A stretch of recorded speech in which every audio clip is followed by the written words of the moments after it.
Get on the ground. Let's go. Hands. Adam. Hey, stay right here. I'm gonna go help.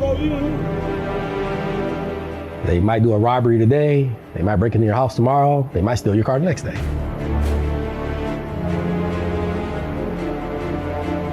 There's a police officer right over here. Are there any questions you'd want to ask a cop? Today we head back to East Chicago to ride along with their police department.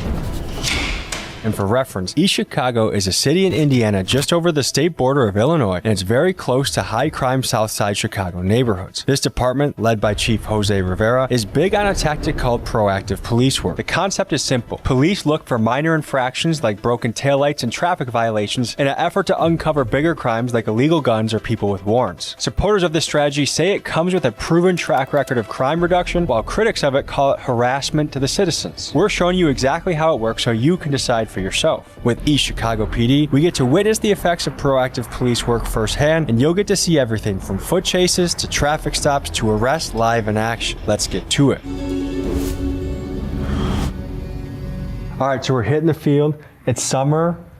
It's been hot lately. Any predictions for tonight? Because it's hot and it actually cooled down just a little to like high 80s, low 90s, you're gonna get a lot of people outside. You gotta remember, a lot of people don't have air conditioning. So I think today we'll get some decent traffic stops. We'll probably get, I don't want to see it, but I can predict either a foot pursuit or a car pursuit today. And are we going out with Greenwood? Yeah, so I think she said Greenwood and Galley. The first thing that we have is the hottest block right now is the 3400 block of Fur. From then, it's the 500 block of 151st, the 3900 block of Alder, 3800 block of Cary, the 4000 block of Main Street, 3800 block of Pulaski, 49 of Weg. So we'll start off in the harbor. That's where most of our shots fired have been. LPRs, all the warrants have been added. So if you guys put your tabs up, we'll go from there. Get out there. If there's anything else that you guys are looking for, just call it out. All right? Everybody have a car? All right, let's have at it.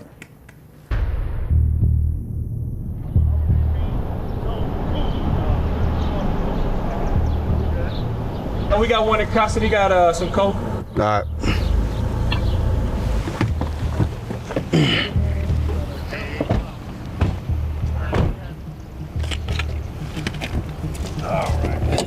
Where'd you find that shit on him? I found it in his pocket. It's a little 40 ball. Oh. This side's good. So what I'm gonna do is I'm gonna give you a warning. And do me a favor, regardless of where you gotta go.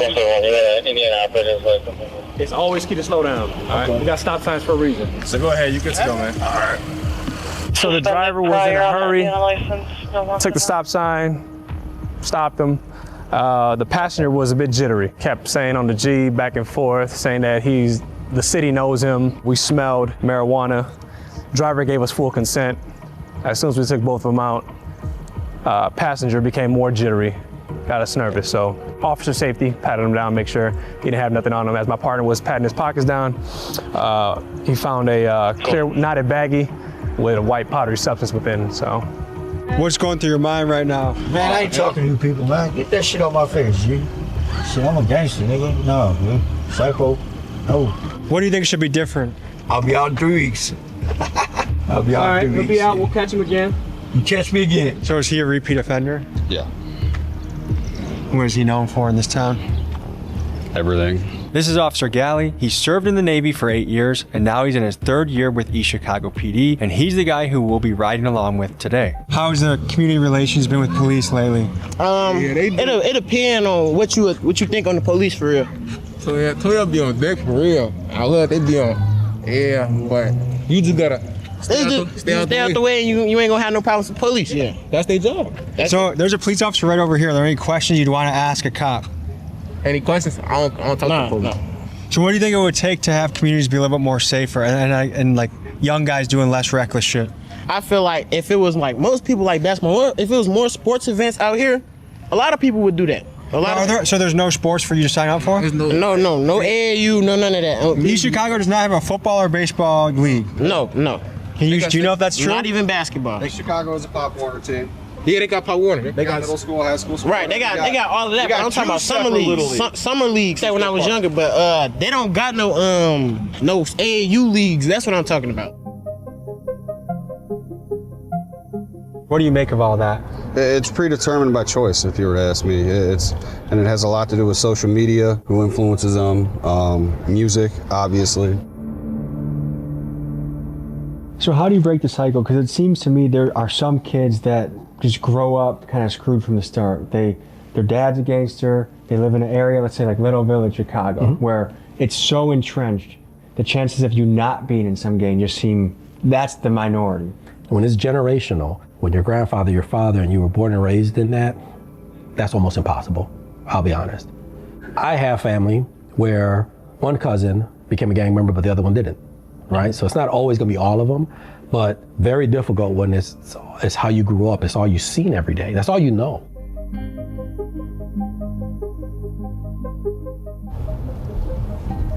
I need you guys to pull up got a large group out here. Sweet. What's this? 3 large group. 466 are up. So going into this, how are you gonna approach it? Like, Well, I know the address.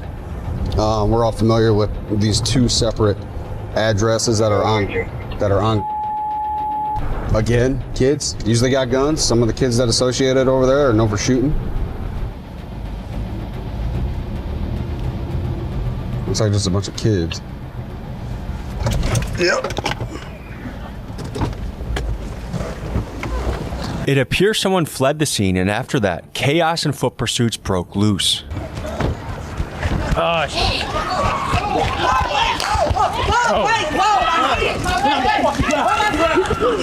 Get on the fucking ground. Let's go. Hands. I got Hands. Got him. I got a shirt. Stuck on a shirt. Get that motherfucker over there. Adam. Hey, stay right here. I got him. I'm gonna go help. Go get them.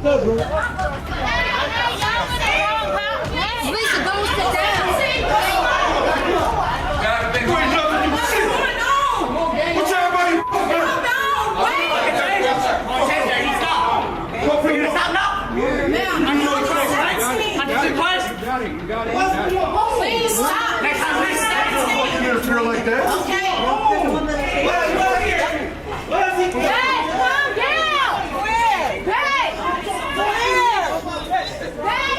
I hear you, bro. I don't know who this is. 41. No, remember on Jesus Christ? Remember on Jesus Christ? Now you want to cry? Mm-hmm. Next time, listen, right? Mm-hmm. What did we learn? Got it. What did we learn? That shit crazy. Y'all bogus than the motherfucker for this. No, that's my godson. He ain't even fucking 21. They on so much bullshit. So what's going through your head? My son don't even fucking sell no drugs. He fucking 17. He say he did. Got the right people. Kill people and sell drugs. Y'all should have the right people. My son not. Probably do. That motherfucker can't even see shit. That's what you call your. The fuck? He blind.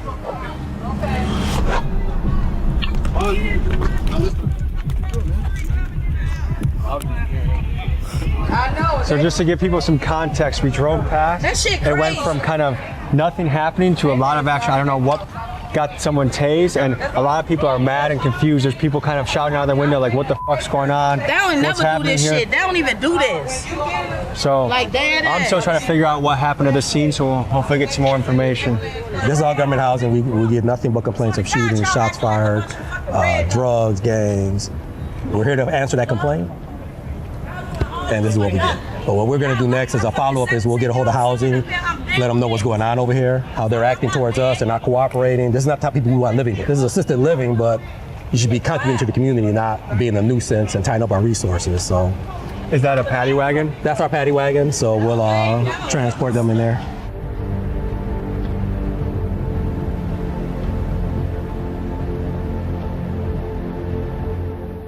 Tommy G, I'm following your ass, gang. And y'all come over here and do this, but it's a big ass lawsuit on y'all. I think they think I orchestrated it. It looked like he got tased in the face with some prongs. The people are starting to think it's a conspiracy for the YouTube video.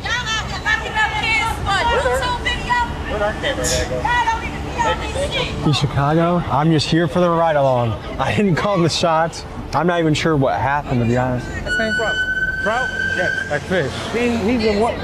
So last night we got called to that same area. I don't know if it was the same building, but it was Mr. Spades, who was just placed under arrest, said that his girlfriend was hitting him. So we arrived on scene, and sure enough, she was throwing haymakers at him, but he didn't want to press any charges. The girlfriend left, and that was that, and we're back today. You guys helped bring the peace yesterday, but today, for some reason, he got escalated. Correct. There was a little bit of de-escalation last night, and today is a different story. One. In first. Come on, ready? Come on, man. Pull. Yeah, wait, hold on. I'll take these off. Put your hands on the back.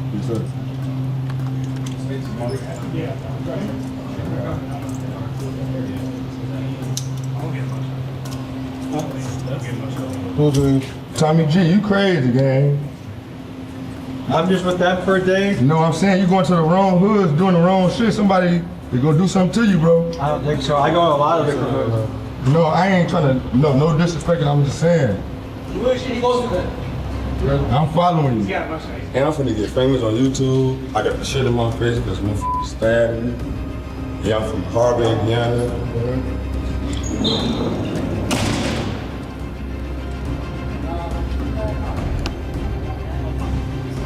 Well, don't tell them nothing.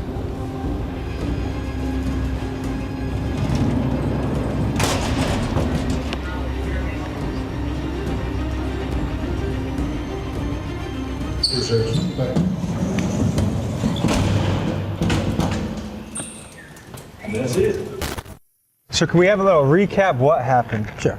It's an ongoing investigation occurring in that area. When the officers were called by other officers about complaints, they went to go follow up, and a lot of the targets of the investigation were there. When the officers got out to confront these guys about gambling, drug dealing, drug usage, a couple of them got violent, some of them ran. That whole area is government housing. So if you look at the buildings, there's clear signs that says no trespassing. You must live there to be there. You just can't hang out there. They have a zero tolerance on drugs, loitering, and gang and drug violence. So we established that the juvenile lives there, the one that fought with the police in the hallway. His mother was the one cussing and yelling at the police. Those are not the type of people we want living in that type of area. Government housing is there to assist you, not to enable you, and not to have you waste our resources and have all the police there because you're causing problems. So part 2 is gonna be now tomorrow, I'll pull the report, all the arrests, I'll send it to housing and explain that these people that live there caused all this nuisance and aggravation to the police department by the complaint we got, which is drug dealing, illegal gambling, and selling drugs. Housing will then call them in for a meeting. Based on the nuisance, they can get evicted. I try my best not to get involved because I have to be the middleman. I can't be the 1 on 10 because I'm gonna set the tone. If I'm out there arguing and fighting, I guarantee you the rest of them, that is just a signal. The Batman sign just went up and all hell breaks loose with the officer. So I have to be the calm, more civilized one. Everybody's human. You're gonna lose your temper, but as long as you're not getting violent with them, as long as you're not using excessive force, I'm okay with that. I understand that you can only take so much before you react. All right, so we're gonna call it a night tonight and come back to East Chicago, get a little more action. Good night. After the chaos at those apartment complexes, the rest of the night was pretty quiet, so we left town around 10 or 11 p.m. However, later that night, from the very same apartments where the arrests happened, East Chicago PD's shot spotter system recorded dozens of gunshots in the air. After seeing some summer action in June, we came back to East Chicago in November, and as you know, a lot of crime is quite seasonal, and I was interested to see if this would be a high action day. Here's what happened. Can you please lock in, bro? Huh? Just lock in. All right, Captain. Aim small, miss small. Get on the fucking ground. This is Officer Greenwood. He served in the Army for 8 years, and he's in his 4th year with East Chicago PD, and he's the officer we will be going on patrol with. So we're coming to the end of the summer, rolling into fall. How did summer go in East Chicago? It was fun, but the crime rate's dropped, especially since the gang and narcs team is doing all the search warrants on the houses. So all the heavy hitters got pulled off the street? Yeah, there's a lot of them that have. In a way, does that suck for you guys because it makes your job less intense? Yeah. Yes, no. I mean, for a city overall, you want your crime rate to go down. How often are people actually calling the police nowadays? A lot. Yeah? People call it police for actual events, or people just call police because, hey, somebody's parked in front of my house. How many kids do you have? I have 4. No way. Yeah. Haley, Dominic, Riley, and Owen.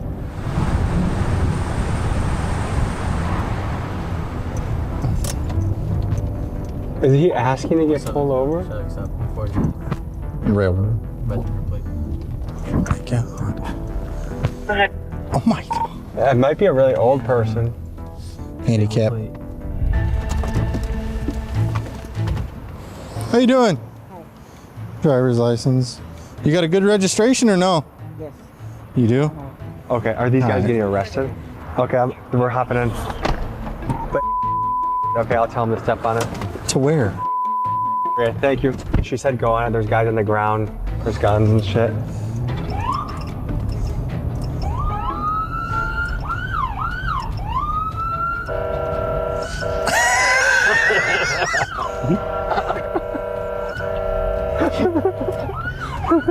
All right, are you done playing? Dude, jeez. You're not saying fucking cars almost fucking hit you? It didn't matter. That's all you gotta do, that shit. They still don't fucking pay attention.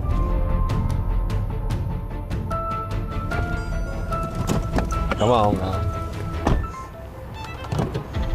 man. We got a traffic stop. Led from a broken tail light. Pulled him over. Immediately smelled weed. Now we're just going through. They ended up having 2 firearms, an AR pistol and a Glock with an extended mag on it. So now we're just about to run the guns. Already ran my dog. You guys wasn't here for that. Found a little bit of weed in there, but nothing crazy. So you're just running the guns to see if they're clear? Yeah, we're just gonna run the guns, make sure they're clear. You got a 28-4?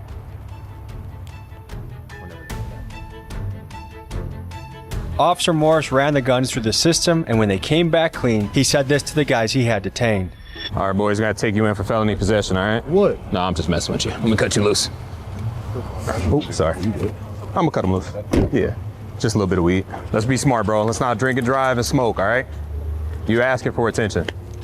In states like Indiana, where marijuana is illegal, to an officer on a traffic stop, there's no better smell than weed because that odor instantly gives the officer probable cause to search the vehicle. Sometimes these searches lead to significant arrests of crimes that would have never been detected if it were not for weed. It's fair to say that if weed was legalized, it would greatly inhibit an officer's ability to search a vehicle. And this makes the smell of marijuana a powerful but controversial tool in a policeman's arsenal. East Chicago was a formerly dangerous place that you guys have drastically reduced the homicide rate.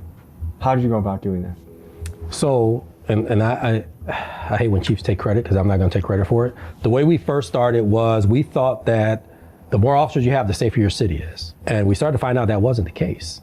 So what we did was we started strategically going after the gangs. And one of the ways we did it was we saw that on the state side, it was too lenient. So we decided to do a RICO case. We never done it in the history of this department, but we thought, well, we'll give it a shot because we got guys that are responsible for anywhere from 18 to 20 murders a year. So something has to be done. We took it to the U.S. Attorney's Office and they agreed. So we started a RICO case against the Imperial gangsters and we started taking down key people within the gang. A lot of it started with small drug buys and how quick they are to tell. And that whole no snitching policy, snitches get stitches. I always laugh because doing this job 27 years, our biggest snitches, our biggest informants are actually gang members and drug dealers. So once we started breaking them from within, we started getting more information on them. We had enough for a RICO case and we started taking down the leadership. Just the last thing. The female driver pulled over stated that unknown party was breaking into her aunt's house at 3904 Theodore. We were out to check it out as well. Is there a break-in? Yeah. Oh shit. Are we going straight there? Yep.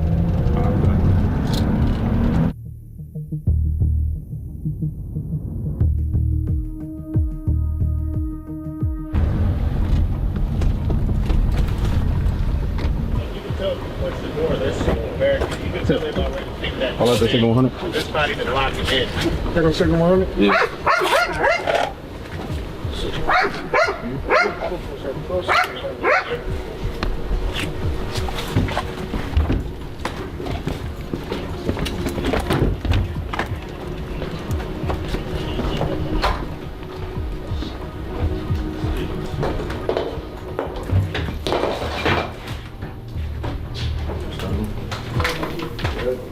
Where's upstairs? That just brings out to the back on the Yeah, this is just one unit. Oh, really? No, this is a separate unit. Yeah, it's 2, 3 Oh, units. back door was open. We cleared the basement. I don't know. Are you trying to renovate these out and then rent them, or what are you trying to do? So this is already being sold. So this is in the process of selling it. Oh, But since but then there's the people legal getting work is still not done with it, everything, my aunt is still technically, this is still our family's building. I see. So did someone get in the lockbox and they took the I believe so, yeah. And this would be the second or third time. Where's the lockbox? Oh, they took it? Yeah, I guess they That's took it. crazy. Is this Tipton's stuff? Yeah. Yeah, 714. Okay, now your location. 171, I'm with them. I know who this is too. What's up, man? Just to the back of the car, okay? All right. Put your hands up here for me. You ain't got nothing on you that's gonna stick me, poke me, hurt me. Put your hands up there.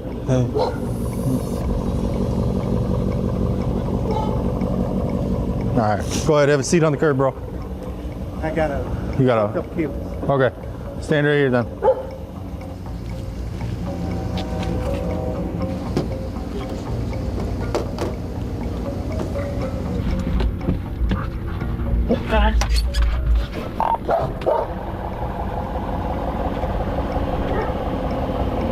KD in there, that's it. Go ahead, because it's burnt marijuana, bro. The smell of burnt marijuana, man. Where you smell it at? That's how I knew you were smoking. That's why the first thing I asked you was how much weed was in the car. You turned the corner.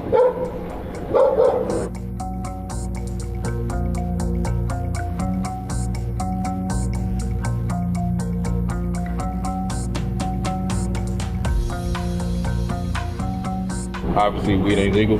Right. That's why I asked you from jump. I said, hey, bro, if it's a small amount, No, let me know. yeah, Let me know. that's You all. feel me? No harm, no foul. You know what I'm saying? Because to be real with you, if it was a small amount, I would have took a section on your way. You feel me? Unless you got 5, 6 pounds in the trunk, bro. You feel what I'm saying? I don't even know how to get the trunk open. That's so cool, I can bro. check the trunk. No, you straight, bro. But you good to go, man. You straight. I ain't take your license.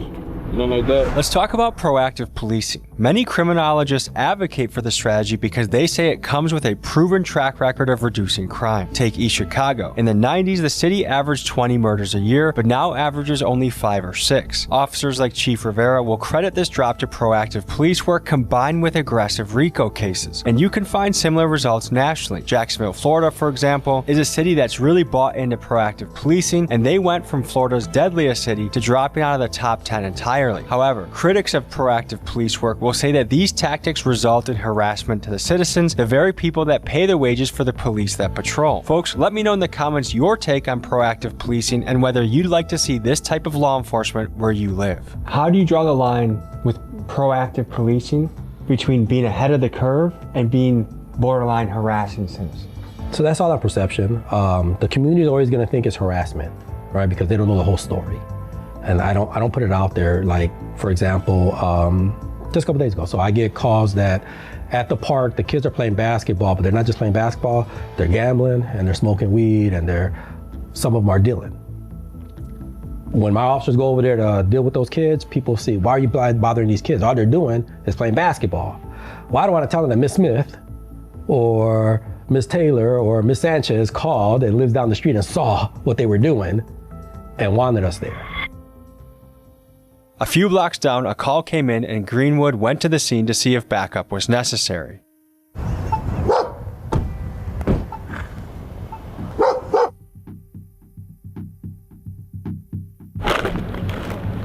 You said in here too? No. Say that again? The outside. You have in here?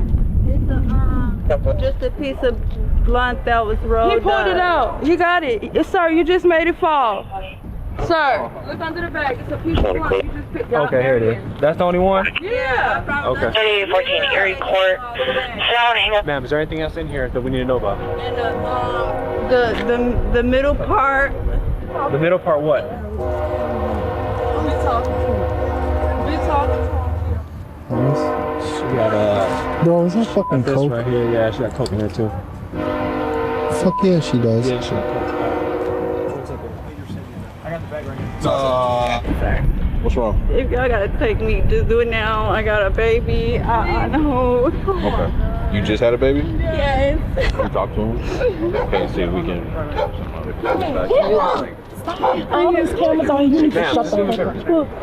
Oh no, the officer said I could talk to you. I understand it, but right now, just step back.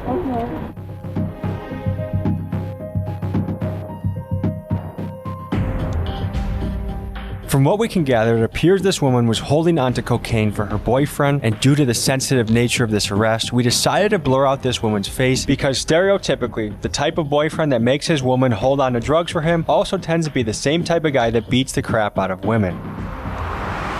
Okay, so break down what we just saw in that scene. Okay. Just a normal traffic stop. You can smell the weed in the car, so you have probable cause to search. She started most likely right before we showed up.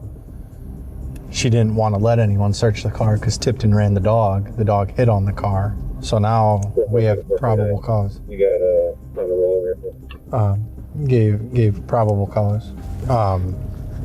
You can look anywhere where the drugs might be. And she already gave it away that there was 429 Central. drugs inside of her purse.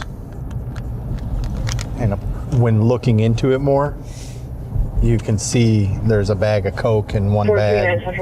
There's marijuana, stuff like that. There's a straw with coke all inside of it. How much coke you think? Just a little bit.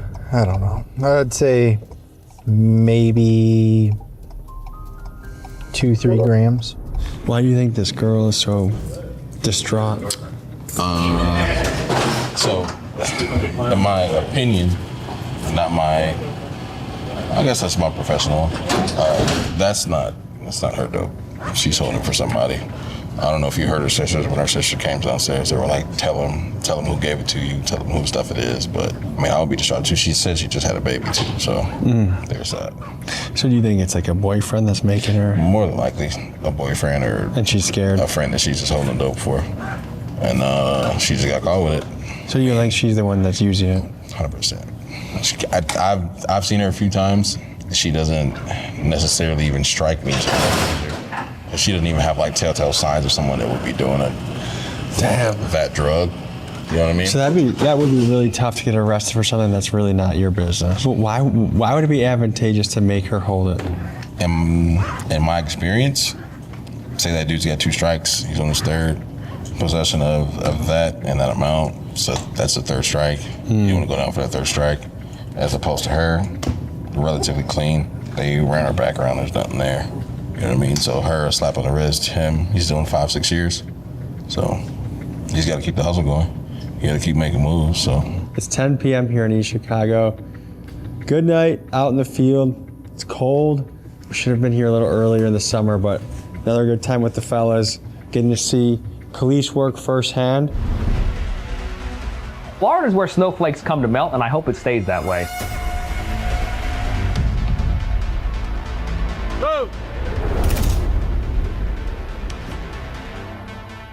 On Facebook, TikTok, or other social media, the St. Lucie County Sheriff's Office has made a routine of putting arrests and suspects front and center. But the videos are becoming heavily scrutinized, now by Markenzie LaPointe, a U.S. attorney for the Southern District of Florida. When we have those that are going to come into our community and try to victimize them, we're going to chase them to the end of the earth. Who's the best at pit maneuvers in this room? Probably me, because I'm an instructor on it. A lot of these individuals take flight. Great.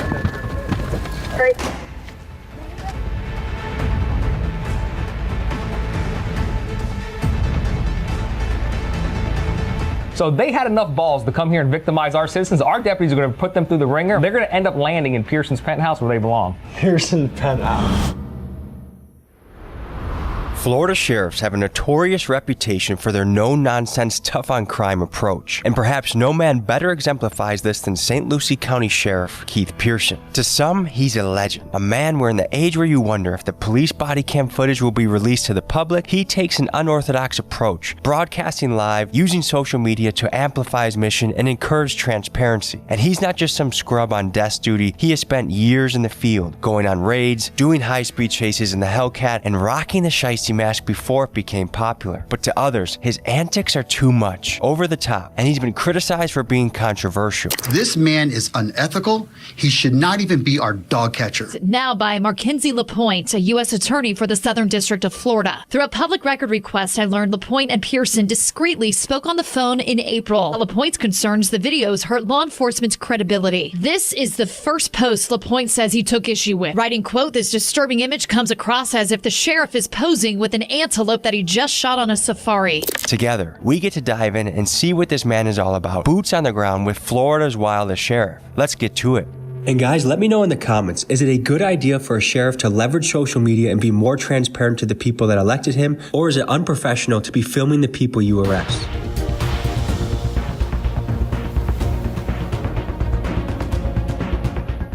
Hey there, I have a meeting with Sheriff Pearson, just trying to get through the fence.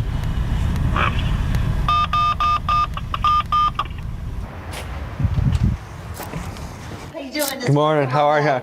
Hey there, Mary Ann. Nice to meet you. Nice to meet you too. Mary Ann. Top of the morning to you. Good to meet you, man. Oh, absolutely. How are you? See you. You're all set up. Yes, this is apparently can stop most things in the street today, from ARs to AK-47s to blickies to even guns with switches, which I'm sure you've encountered out in the wild. No, we have Glock, Amazon switches, and everything coming over from China. In the free state of Florida, you know, we're a Second Amendment state. Mm-hmm. You can go to a gun shop and buy one. Really? You know, so You can buy switches in Florida? Yeah, absolutely. You can modify your The gun. ATF doesn't come running? Well, you have to go through the process. You have to go through the ATF process. I encourage our deputies to go out there and arrest anyone who wants to victimize our criminals. I encourage them to do that. When we have those that are going to come into our community and try to victimize them, whether it's porch pirates, whether it's people looking to smash and grabs, we're going to chase them to the end of the earth. These individuals have an extensive criminal history, very violent, lots of narcotic sales. They know that they've been doing wrong, breaking the law for quite some time. They just don't know when they're going to get caught again. So just our mere presence, a lot of these individuals take flight.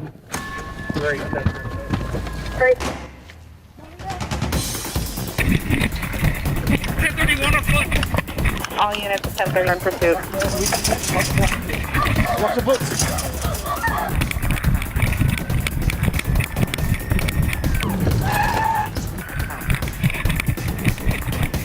Going around the house. Doors right there, make a left. Got him. Yeah, I got to see him. We just came to check a house that we've done multiple sales of cocaine at. If they get in the vehicle and they decide to run, our deputies not only have the training, they have the policies to back them up to stop them in their tracks. Do you guys use pit maneuver? 100%. We're at the brink of society running rampant. What do you see as the biggest challenge in your way for fighting crime right now? Soft on crime ideology. Those that, want to hand out ice cream cones to felons instead of handcuffs. But we know January 20th, a lot of that's going to change. The handcuffs are going to be coming off the federal law enforcement and going back on the criminals where they belong. Yeah, I'm St. Lucie County Sheriff Keith Pearson. Franklin Sanders and his juvenile companion thought they were going to come through St. Lucie County with the stolen vehicle, with the Broward Task Force on their tail. Ain't happening. Part of me thinks in the prison system, we should come up with a better way to determine if someone could be more of an attribute. Well, hopefully individuals who hadn't crossed that line to victimize our citizens see these videos and they understand that there's consequences to actions. Oh, you got some warrants there, Michael. I got one? Yeah. For what? Sale and delivery cocaine. For real? See, I got 4 sale charges. I got 4 sale charges. Who I sold and delivered to?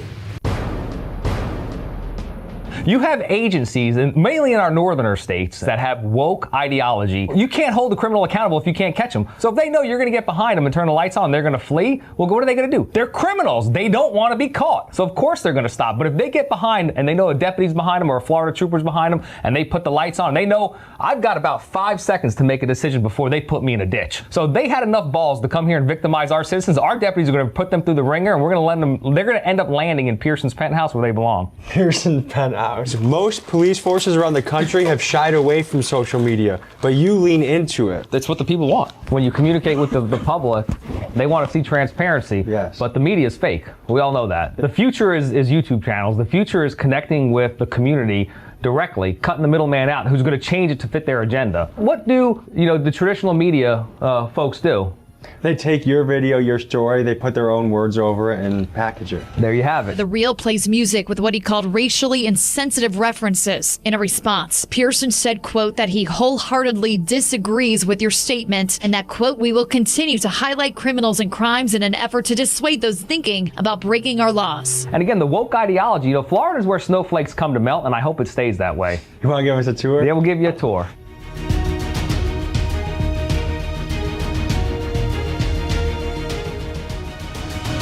What's the difference between a sheriff and a chief of police? So the sheriff is constitutionally elected. Okay. So we're elected, just how the president is elected. The chief of police works for a city, municipality. Police chiefs get appointed by city leaders like the mayor or city council, and sheriffs get elected by the people of the county every 4 years. The other big thing is jurisdiction. Police chiefs typically run a town or city, while sheriffs run the entire county. How many people do you oversee?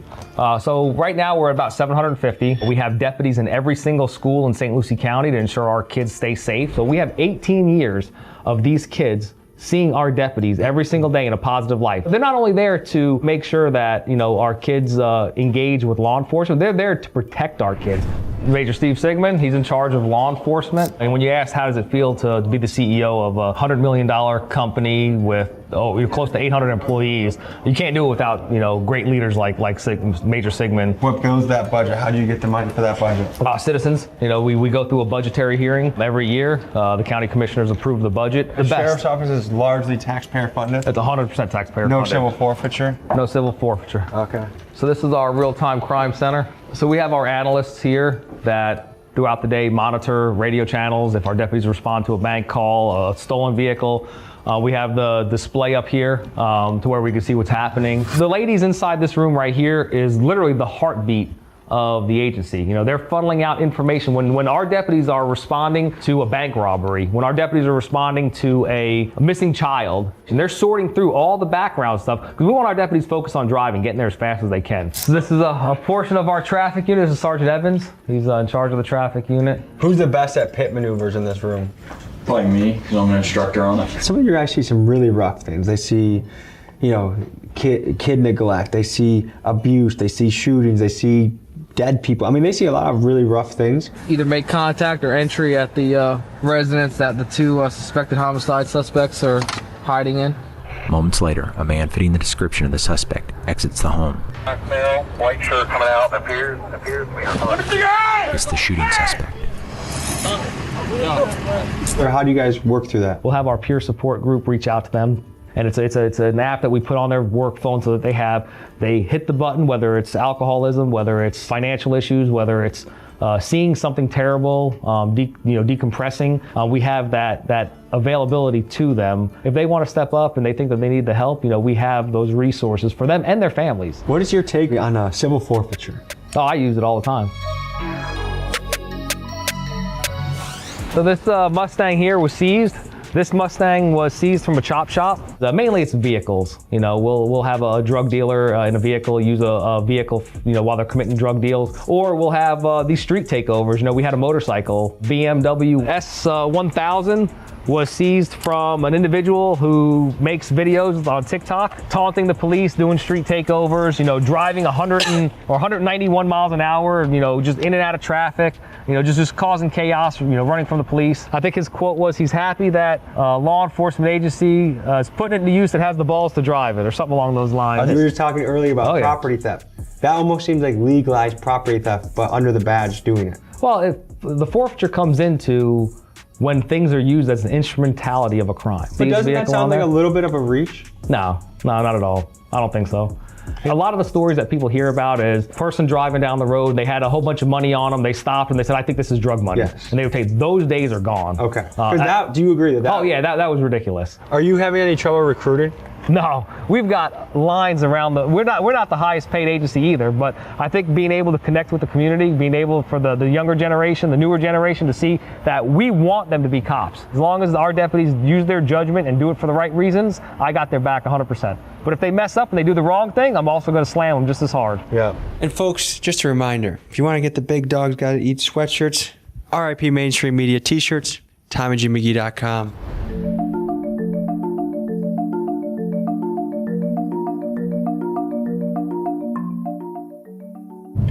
What's the most bizarre arrest encounter you've had on the job? People being in a car naked, getting pulled over to, I was in narcotics and vice for the longest time, and this is going back about 10 years ago. I go make a drug purchase. I think it was oxycodone at the time. Bought trafficking amount from an individual. He ends up getting arrested, goes through the process, gets in trouble, gets sentenced to prison, goes to prison for a year or two, gets out. The day that he gets out, I'm still in my undercover mode, just different places. We cross paths at a gathering at another event, and he's there selling again. Well, he recognizes me, and he goes, "Hey, you're that motherfucker that put me away." So there's no backup. There's no, if you're really undercover, you're really undercover. So I said, "Hey man, my bad, the cops pulled me over on the way here, and I didn't know you at the time, so I figured if I gave him somebody, they'd let off me, and they did. So my bad, I won't do you like that again." So he was thinking in his head, like, I would do the same thing. He's like, "Oh shit, makes sense." He goes, "All right," he sold to me again, right there on the spot. And then obviously he's in prison again. But that's so anybody who's been selling dope is hiding. They know we're coming for them. So we'll be right back out at it tomorrow.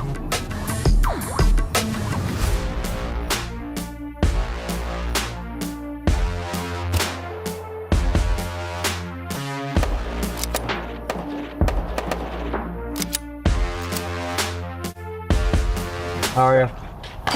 The SWAT week this week. What are you guys training for in particular now? The basics of this training is from Source Cadre Consultants. They're out of Broward. Ultimately, this is going to lead into CQC training. Close quarter combat. Yeah. Now he's in charge of the SWAT team. He makes sure that every one of our deputies are dead accurate shots, as you could see. He makes sure that our training, their training is top tier level. Make sure they have all the equipment they need to succeed the missions. He's directly responsible for every one of the SWAT team members. And again, it's a heavy burden to take on. To know that you're instructing and you're giving the team and the guidance to officers that have to wear ballistic material to go in there and get the people that don't want to be caught. What's the biggest thing you want to accomplish in the county? Probably just see some of the crime reduced. Some of the shootings. Fort Pierce has seen a lot of shootings. Maybe get in there and try to reduce some of the violence. It's certainly a very high-risk job. What's something you think the average person back home might not know about your profession that you could tell them? When they see all these guys with all this equipment on, sometimes they have a tendency to forget that there's a human being with a family, with kids, with loved ones that goes out and does this job every day to make other people safe, and just to kind of remember, they're not just machines, they're not robots. How has it felt in the last 4 years, especially since the George Floyd incident? Policing has been really, people have just shit on it in America. Mm-hmm. A lot of people have. We're not having those issues here because, we've always engaged with the community. Our previous Sheriff Ken Mascara, was in office for 23 years. His biggest focus was on community engagement and being personable, being tailorable. My cell number is out there to any one of our residents. Really? And I would say the pendulum's starting to go back the other way, where the public wants more cops in their community and wants them to, take action against all this crime. Treat everybody with respect and show them that just because there's one bad apple in the bunch, the whole bunch isn't ruined.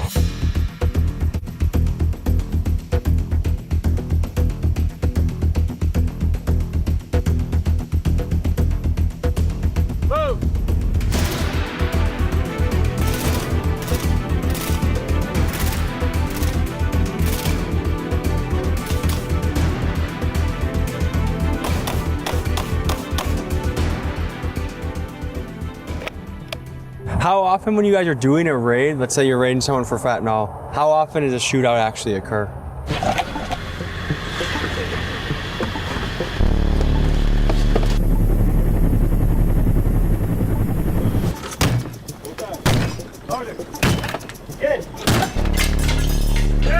He's right there. Come out! Come over here! Come out now! Come out! Come over here! Come on! Let's go! Let's go! Move!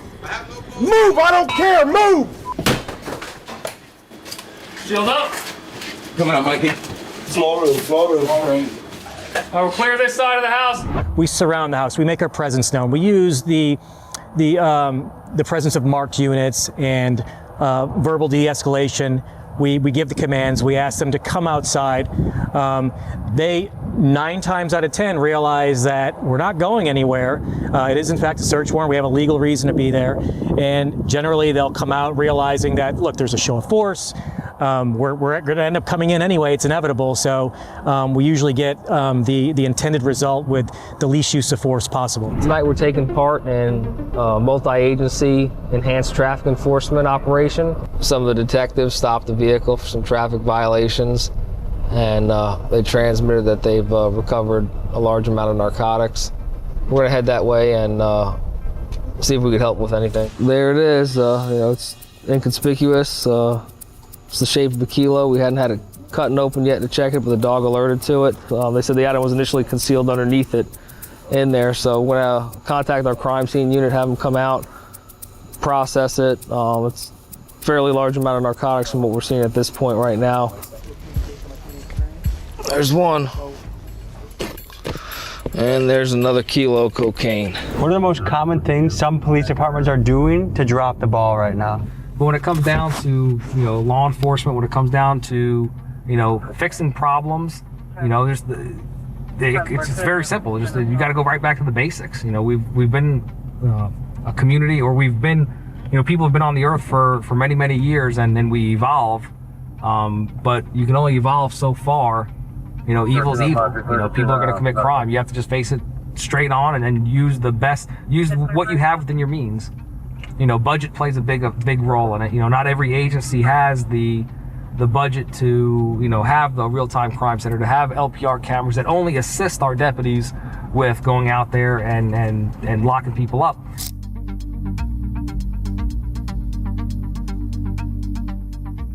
We're here at the Sheriff Aviation Unit. This madman's gonna take us up in the sky when there's an impending storm. I'm not exactly thrilled about it, but you bought the ticket, you take the ride. So on a risk scale, going up. He's nervous. I can't determine that until we actually see what's coming. Until we fly, right? Fly until you can't fly. Okay? Who's going? Probably the 3 of us. That's all right. Best of luck, guys. His name is Schoner. Sergeant Schoner. Yep. He doesn't seem very excited right now, and he's. Well, they're real serious, because they take real serious. Yeah. Is smiling a crime in this jurisdiction? No. This is one way to spin the block, don't you think? Oh yeah, definitely bend the block with this one, right? You slid, Jet. You slid, Jet. Who? I slid? You slid, Jet. Ah. If we do spot a child predator as we're flying, are we allowed to just shoot out of the window and try and get him? No, can't do that. Is that where we deploy the dogs and the tactical team? I would radio down, but I don't think we're going to be able to see any predators from the sky. Is it on your dream list to arrest P. Diddy? No.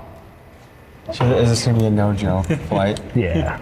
Well, because you got to remember, we're going to be flying, in the air. There are a lot of instruments. This is probably one of our most. Look how clean the floor is. Very, very dangerous and serious flight. Helicopters are a very important tool in crime fighting and public safety. For safety, a bird in the sky can help locate someone in the ocean that has had a boating accident, and for crime, it can help with things like smugglers using boats and high-speed car chases. Any car thief with enough experience will tell you that a helicopter adds another dimension of difficulty to getting away from the authorities.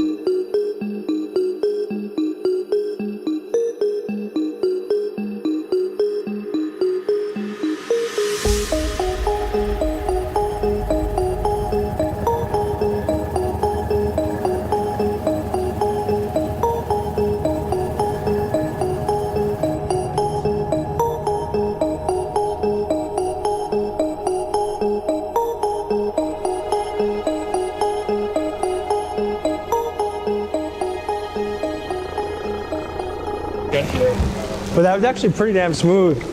I enjoyed that. I'm glad we did it. No, absolutely. How are we doing in booking? Do we have any movements or is it busy or? I'm pulling up to the Sally Port. If you want to let us in, we're going to come into the Sally Port. If you just want to meet us out there We've got upwards of 40 deputies on shift out here.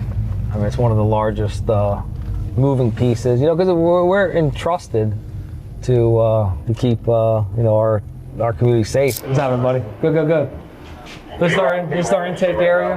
When they get brought in, they get placed up here, they get searched, they make sure they have nothing in here. Come on in here.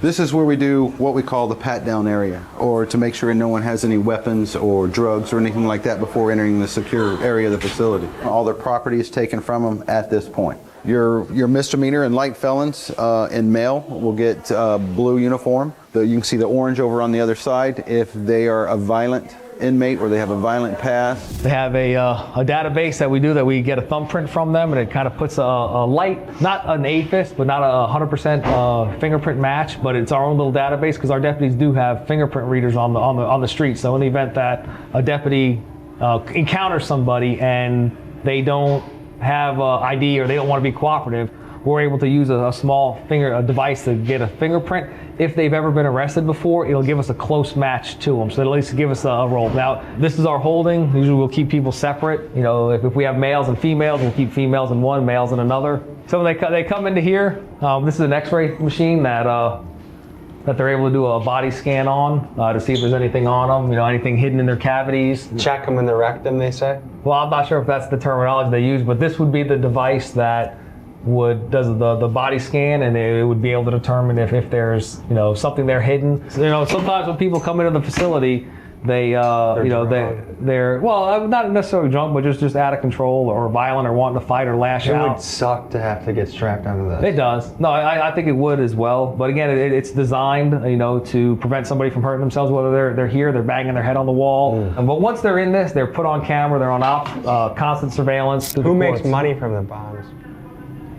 The bond company? I think it would be the bond company. But you don't see any of that? No, I wish. It would definitely help. But we don't get no money from tickets, despite what people think. We don't get any money from bondsmen, when they process it. So this is our processing area. This is Sergeant Lamb. How you doing? I'm Tom.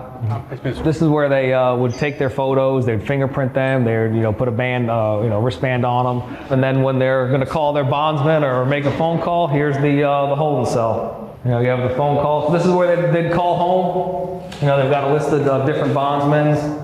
They'd make their free call from here. So 10 dudes could be in here and they all share one toilet? 20 or 30 dudes in here. And they all share one toilet? Yeah. You have to just, hey guys. Sorry. Yeah. Really? Yeah. It's amazing that jail or prison isn't more of a deterrent. I can't imagine spending more than an hour here and being like, okay, I'm never doing anything again that'll get me here. Well, if somebody out there is homeless and they don't have the means to have their house or food or whatever, or warmth, when are they going to come here? They're going to come here during the winter times. Of course, so I totally get it for a homeless person. This is a great option if you're homeless. But for the other guys, what do you think makes someone a habitual offender? Why do you think this isn't bad enough to not want to repeat? Really not much more than we can attribute it to that. It's just how they're raised. We do have programs here to hopefully get them out of that. But some of them are just going to keep coming back and forth. Does that blow your mind a little bit though? It did when I first started. Been here almost 18 years. I'm kind of moved to it at this point, so it doesn't really affect me anymore. On the flip note, look how clean this place is. I mean, who wouldn't want to come to Pearson's penthouse? It's pretty clean. I want to come here. Oh, come on. Thank you. I think they had 4 bag lunches for us. This is our lunch. We haven't been busy. Thank you. This is a typical jail meal. When they go out, yeah. Oh yeah. Ooh, 2 sandwiches. Oh. Turkey. This actually doesn't look so bad. No, it doesn't. You have a close-up. I don't know what kind of Oh, you got a nice thick slice. Look at that. You got a thick old slice. Look at the pattern of the meat. All right, 1 bite. Everyone knows the rule. What do you grade that turkey sandwich? 1.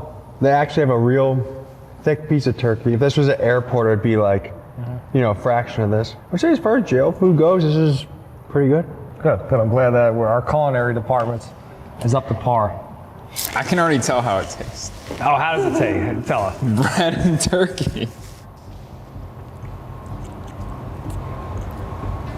Like a sandwich, like you just had some cold cuts that Boris had, right? I feel like it's really good bread.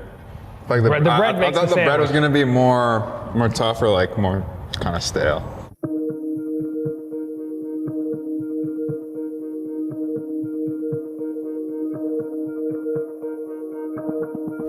While it's important for Keith to be tough on crime, he is also passionate about building opportunities for the community. Here's a gym that his father started in his time as an officer, and Keith has kept going while he's worn the badge. This is our way that we give kids in the community to have a place to come to. This is 100% volunteer base, so everyone that comes in here. So this is provided by the department? The sheriff's office sponsors it, but it's totally funded from the community. The building's owned outright by the nonprofit. It's a police athletic league, and we were talking a little bit earlier about giving kids options and opportunity. This is a vessel to do that. So 1994, we saw that a lot of kids in our community didn't have the parents, didn't have the mentorship, didn't have the guidance. So we brought a police athletic league here to our community to give kids, the key word, opportunity. We've sent kids to the kids from our community. We've sent to the Olympics with the traits and characteristics that they build. So we're taking action. We're putting programs in place. It's free to the kids there. So what you're starting to hit on that I think is really important is the community policing aspect. You have to be a part of your community to effectively police your community. If you're just running off of policies and not changing with the community, not engaging with the community, then that's all you're going to be. The community's not going to have trust in you because you're only going to be there when there's problems. We focus on combat sports because if you do team sports, think of this for a second. There's football practice. Your parents just got into a fight or someone just got arrested or there's an alcohol substance abuse and you missed practice. Now you're letting the team down. When you come back, what happens? You get benched. You get benched for no other reason that you missed practice for things out of your control. So doing combat sports, boxing, wrestling, karate, it's you against you. So if they come and they miss a week, when they come back, they could pick up right where they left off. And the self-confidence to be able to defend yourself. You're pissed off at the world. You come in here, 9 out of 10 times, these kids never even make it to the ring. But they'll go back to one of those punching bags there and they'll let go of that frustration. Yeah. I'm trying to expand and do other. How old are you? I'm 17. Okay, how hard is it to recruit your friends to come train here? My friends not really so hard. It depends. It depends if you know somebody that's motivated or very dedicated. If you surround yourself with people that are driven, it's not really so hard. The organization's been here since 1994. So there's generations of people who've come here for just that opportunity to come out and go to different events. And we're not a typical gym. When you go away on an event, what does it cost you? We pay for the transport, we pay for the house, the hotels. We set them up there. We've got great mentors that are here. Nobody here gets paid. This is 100% volunteer based. It's for the community, by the community. 2025, what's on your list to knock out of the park? Well, we just want to secure our borders. We're 60 miles away from the Bahamas. And what happens is, when the border in Texas tightens up, we have vessels that come over. So we have those that want to enter our country illegally. And when they come over illegally, this isn't humanitarian. This isn't families. Most of them have criminal backgrounds, and they're bringing kilos of fentanyl, kilos of cocaine, weapons, things to harm our citizens. Most of the people you encounter crossing the border have criminal backgrounds. Yes, sir. You know what? I'm reflecting back on that question that you asked me earlier. Well, what's the goals for 2025? Mm-hmm. America first. We're going to put America first. We're going to put our American citizens first. We're going to put our border first. We're going to put the lives affected by the poison fentanyl coming into our communities first. What's the situation that we're walking into? Right now, a possible 30 in progress, which is a person that was abducted. That was originally a missing person.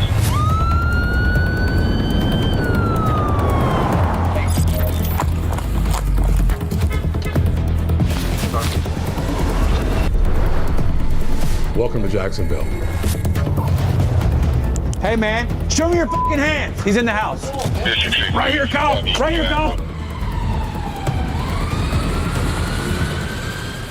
Night patrol. This graveyard shift is notorious among police officers for being the time when wild things occur. You could be having a quiet night on the job when all of a sudden you get a call into someone's worst nightmare. Kidnappings, robberies, home invasions, and domestic violence. In this episode, each one of those scenarios I just mentioned happens. Today's episode takes place in Jacksonville, Florida, which has long been known as one of Florida's most dangerous cities. But as of recently, something remarkable is happening in Jacksonville. Under Sheriff T.K. Waters' leadership, crime stats are dropping rapidly. In fact, homicides are down about 50% year over year. And in this episode, you will meet the boots on the ground characters behind these crime fighting efforts. Over the course of 2 nights with Jacksonville Police, we venture into the darkness on night patrol with the police and also with a K9 unit. This episode is part 2 of a 3-part series we shot with Jacksonville Sheriff's Office.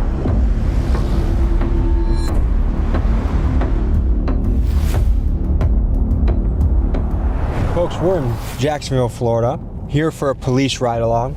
I have a hunch it's gonna be an active night for us. Just stopping at the gas station to get a little food before we got started. Looks like some undercover guys. To be here in a wild city, basically filming an episode of Cops, there's a lot of nostalgia and excitement. This is a job I could not do. I feel lucky to even be here. For them to open their doors to us is huge. And I think goes to show the trust that we've built, that no matter if you're a billionaire, a fentanyl dealer, a police officer, a rapper, that we're gonna take care of you and do a good job telling your story. Hey, how you doing, man? Good, how are you? Good. Nice to meet you. I'm Tommy. Nice to meet you. How are ya?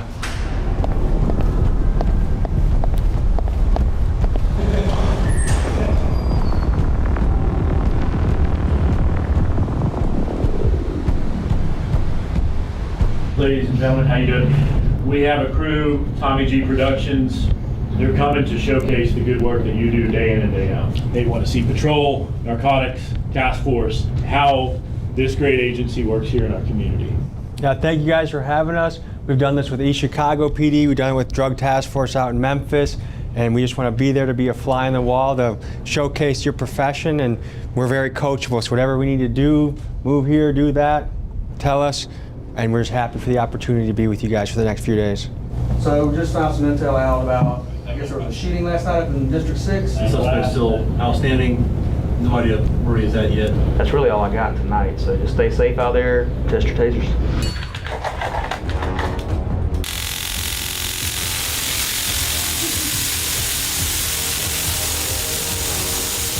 What's the plan of attack today? We'll see what calls are in the area right now to see if there's anything major going on. If not, then we'll start the IMV process, going to see if anybody's pedestrian violations or any traffic stops we can find to possibly chase some drugs off the street. Okay, cool.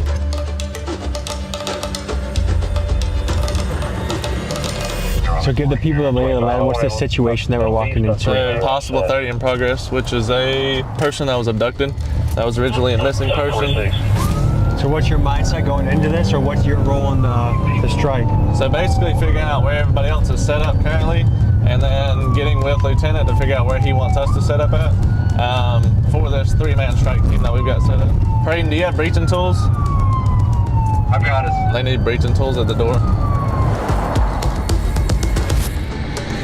It's not like you guys are gonna breach the door or anything? I'm not sure what they have there. They're asking for a 3-man team right now to go to the front of the house, and they're looking for breaching tools. If there's somebody that's being held hostage, we'll make entry.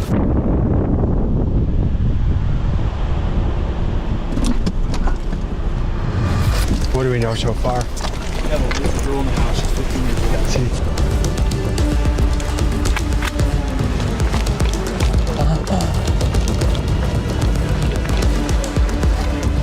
There's a light that keeps coming on this side.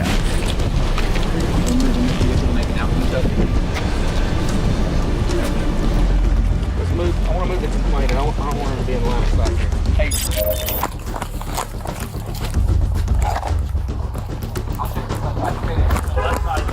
It looks open in here too. Ready? Yep, gotcha.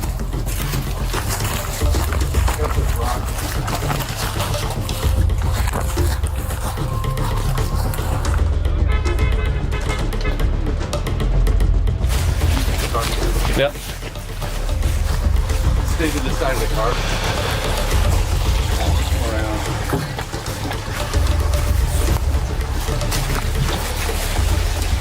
There's movement inside the house, absolutely.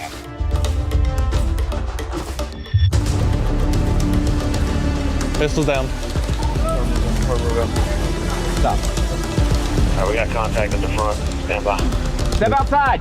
Show us your hands. Hands up.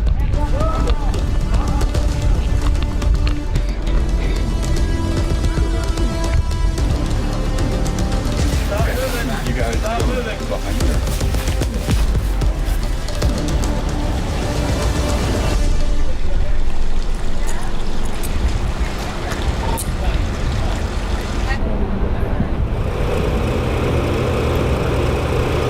Like I said, we'll explain everything in a minute, okay? I get everything figured out. I would just like to know what the heck Okay, so we got a call from a resident? Yeah, it was a juvenile saying that she was being held captive here. No, there's no juvenile now. We are the only ones here. I believe it. But we just have to verify. No, I am okay with that. I'm okay with you walking in. I'm sorry, I gotta bring one other person, that's fine, but...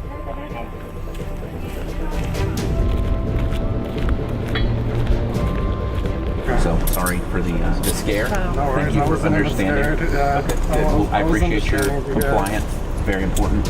We appreciate that. Okay. Yes, sir. You need anything from us? You need badge numbers, names, anything? We want to do a supplement so that we can rule this house out. So if anybody else gets this follow-up on Blue Squad, they know that this house has been cleared. The guy you just saw get pulled out of his house at gunpoint was completely innocent. This call ended strangely, and from what I can gather, it was a false alarm. Potentially, it was a swatting call, which, as my friend Ryan Montgomery explained in a previous episode, these are online trolls that make fake calls that can be very dangerous for the people being pranked. Now, I'm not quite sure what happened with the call you just saw, but I do think it does a great job highlighting how with very little background information, police officers have to be prepared to run into crazy situations. How would you rate this area out of 10 for sketchiness? Probably a 6 or 7. I worked here when I was in phase 3 of FTO, and it's definitely a good area to learn in, especially if you have a good FTO to teach you how to maintain these streets and everything, and how to work the job. All right, I think we're good here, so let's go see what else is going on. So this night off to a busy start? Not like you would think. Like, this is pretty equivalent to a regular night.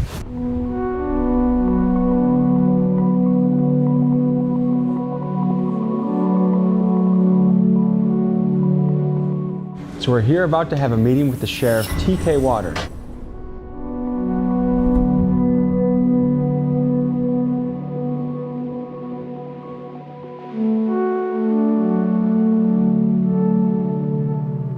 What is your message to criminals in Jacksonville? My message to criminals in Jacksonville is this: go away or we're going to put you away, or you can quit.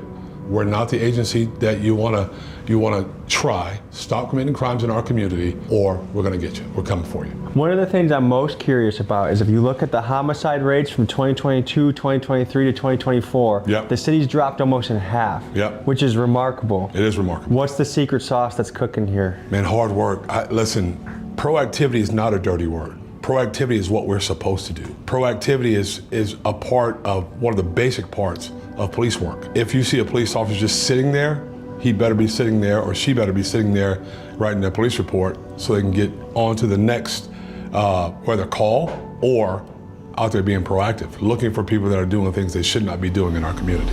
Okay, so we're on to a shots fired call? Yes. Sometimes it's hard to find where the actual shell casings are, even with ShotSpotter. So everything is based on the call notes here. So this was 10 minutes ago. They didn't hear anybody screaming. They didn't hear anybody yelling.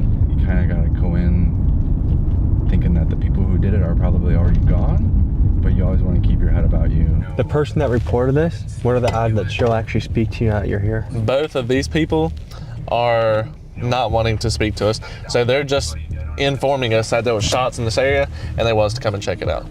And they don't want the neighborhood to see them talking to you. Exactly. Unfortunately, things like this, since it's not a specific ShotSpotter area, we just have to get out and canvass the area for possible casings, anybody possibly hurt, and then if we do find the casings, then we collect the casings and take them into processing.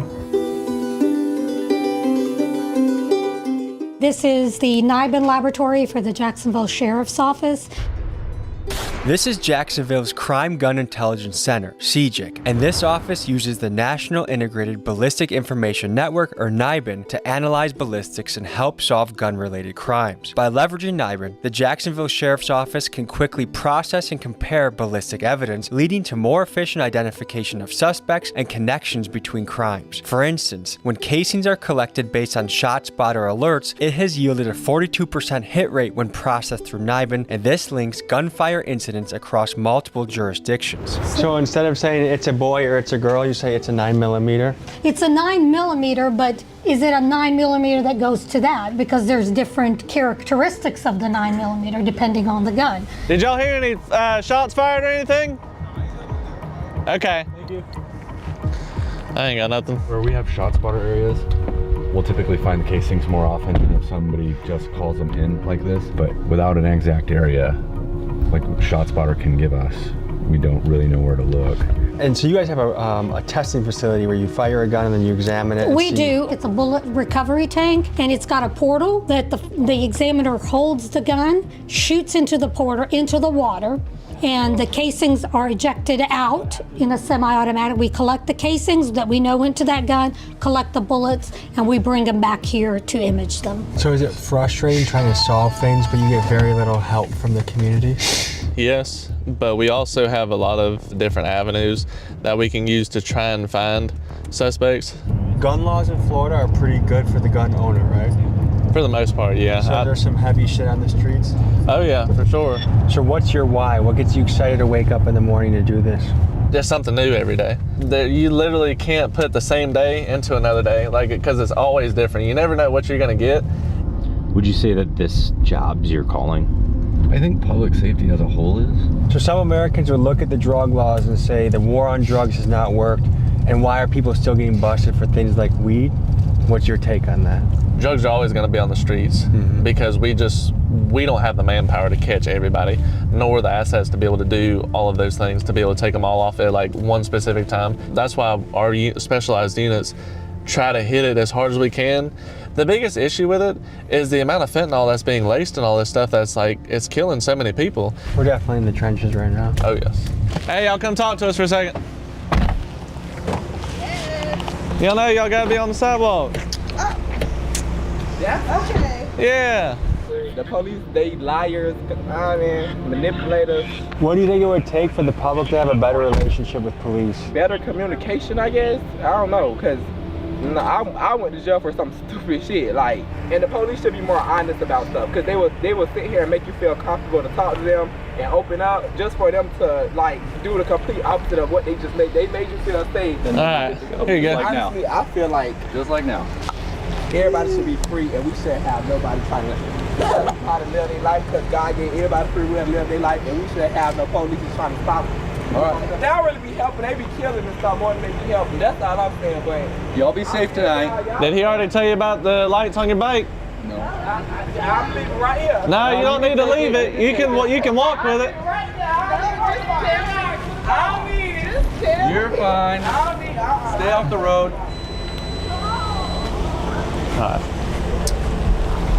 So their attitude to the stop was, I'm an adult riding a bike, why am I getting stopped by the police?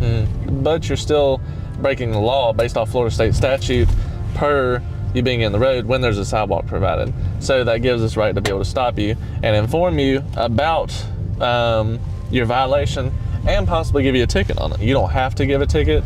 It kind of just depends.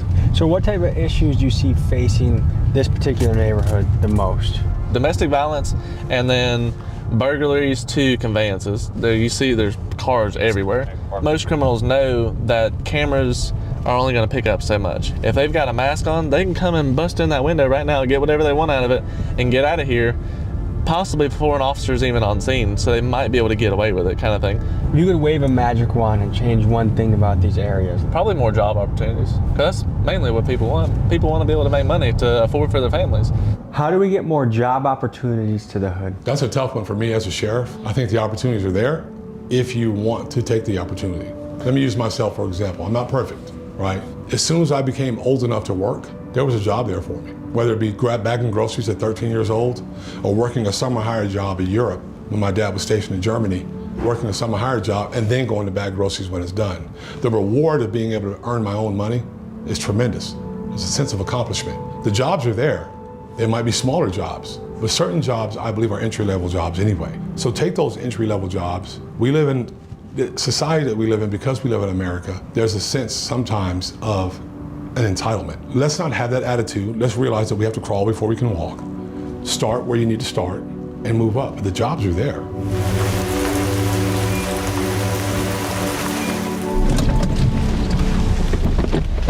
Officer Payne with the Jacksonville Sheriff's Office. The reason for the stop is you're missing a headlight up here. I didn't know. What goes through your mind when you first get pulled over? Man, what the hell? They pulling me over for? I called my boyfriend. I said, they finna pull me over. I seen y'all whip behind me. Yes, ma'am. If you had a son and they said they want to become a police officer, what would you think? Be careful. I don't know. It's a job. What's been your experience with police and law enforcement? I don't bother y'all, so y'all don't bother me. But do you feel like, hey, they make the city safer? I'm happy they're here. Yeah, especially nowadays.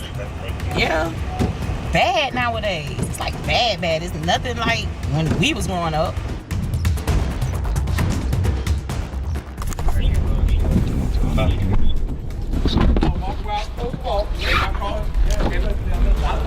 Left-hand side, this is why my license is suspended. My license got suspended. Now I gotta try to go do something else as far as work, because I done lost my job. Because y'all wrote me a citation, y'all told me to walk on the left-hand side. So on the left-hand side, there's no sidewalk here, and there's no sidewalk here.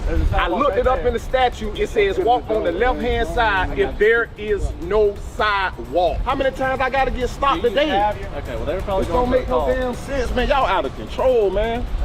Y'all already taking food out my son's mouth. Y'all just gonna keep harassing me every fucking day. I get off work, walking, you can't walk here, you can't walk there, you can't walk here. Why am I always being harassed, bro? I'm just tired, bro. Stay on the sidewalk. I'm tired, bro. I'm tired. I'm tired. I'm letting you know I'm tired. All right, I know what to do.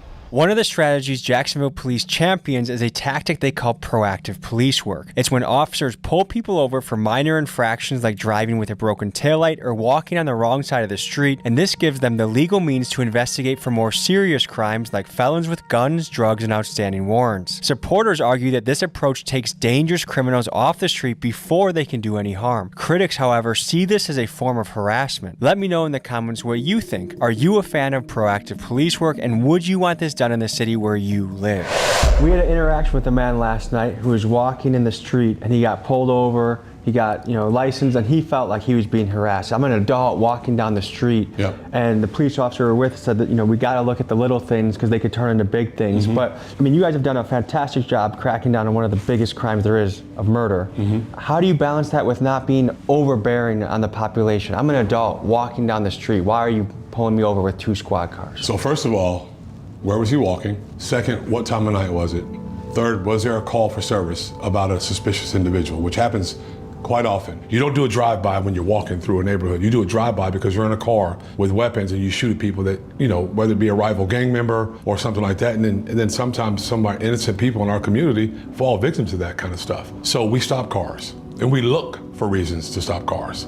It's part of the process. It's part of what we're supposed to do. You can watch video after video of people saying, you're violating my rights, you're violating my rights. But if you call me because someone's in your neighborhood that you don't recognize, they look strange, I have a responsibility to answer that call and find out what's going on. In Milwaukee, the statistics came out, that's where I'm from, that police contact to civilians was down like 40 or 50%. They were less likely to do a traffic stop, less likely to pull someone over. We inherited things from that era of, anti-police sentiment was at an all-time high. How did you guys combat that or work around it? You have to stay steadfast through the good and the bad. Every interaction with the police, for the most part, is negative, whether it be a traffic stop. It's not negative in the sense where the officer's unprofessional. No one likes getting stopped for a traffic violation. We just have to drive through that and push through that, one, with professionalism, making sure the public knows that we're doing this because we care about what's going on in our community. We want to make sure that our community members are safe. I know police are super important, and I know you guys do have a very dangerous job, and you guys take care of things that most people don't have the balls to take care of. But yet, he was an adult walking on the street. I've done that tons of times, and I've never gotten pulled over. Yeah. What would you say to that? That doesn't change the fact that he's still violating a Florida state statute. So you don't walk on your street in your neighborhood? Sure don't. Because we talk to a lot of guys in neighborhoods like this, and I think how they feel is they feel like it's one big system that's kind of against them. Yeah, unfortunately, it's not against anybody. We're just enforcing the law to mitigate other issues, like the dude that got run over right here, just like that guy right there. Note that stop sign right there with the hand that says don't cross, and he's in the middle of crossing right there. Dude died right there, right in the middle of this road right here because of him and his violation. That is the exact reason why we do this stuff, is to mitigate these issues. And then he wants to come at me like I'm the bad guy when I'm just trying to enforce a law to keep him from getting hurt. Did you have to respond to that scene? I sure did. He was dead right here. I don't judge people. It's not my job to judge their character or them as a person. I'm just out here to enforce the laws. Zulu 566, Signal 13, Acorn and Church Street. Hey, man.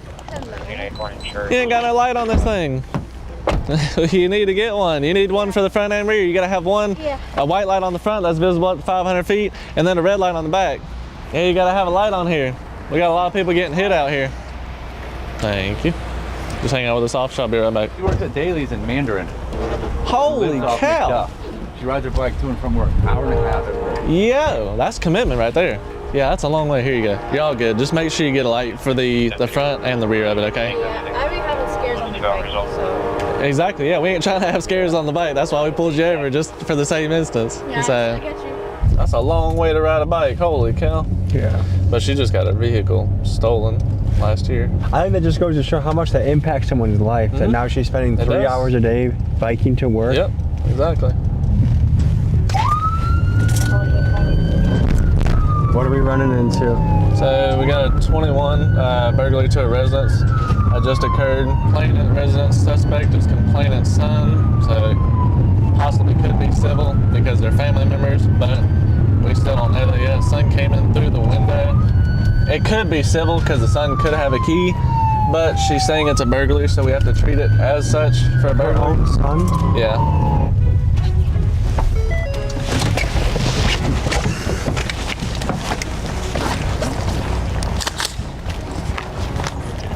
That's it? Alright, that might be him. Hello? Nah. Hey, what you got going on? What just happened? Why all the police is here? Somebody here called about a burglary. No! We didn't call about no burglary. What's the address here? Ain't no burglary here. Yeah, that's where our address for a burglary is. Oh no, I'm gonna say no, ain't no burglary here, baby. Who called? I did, but I was coming for it. He gone, my son, but he gone. I called. I just. Oh, so it was a burglary, but he's gone. Yeah, no, yeah. You can say well, he gone. So he's not here? No, he left.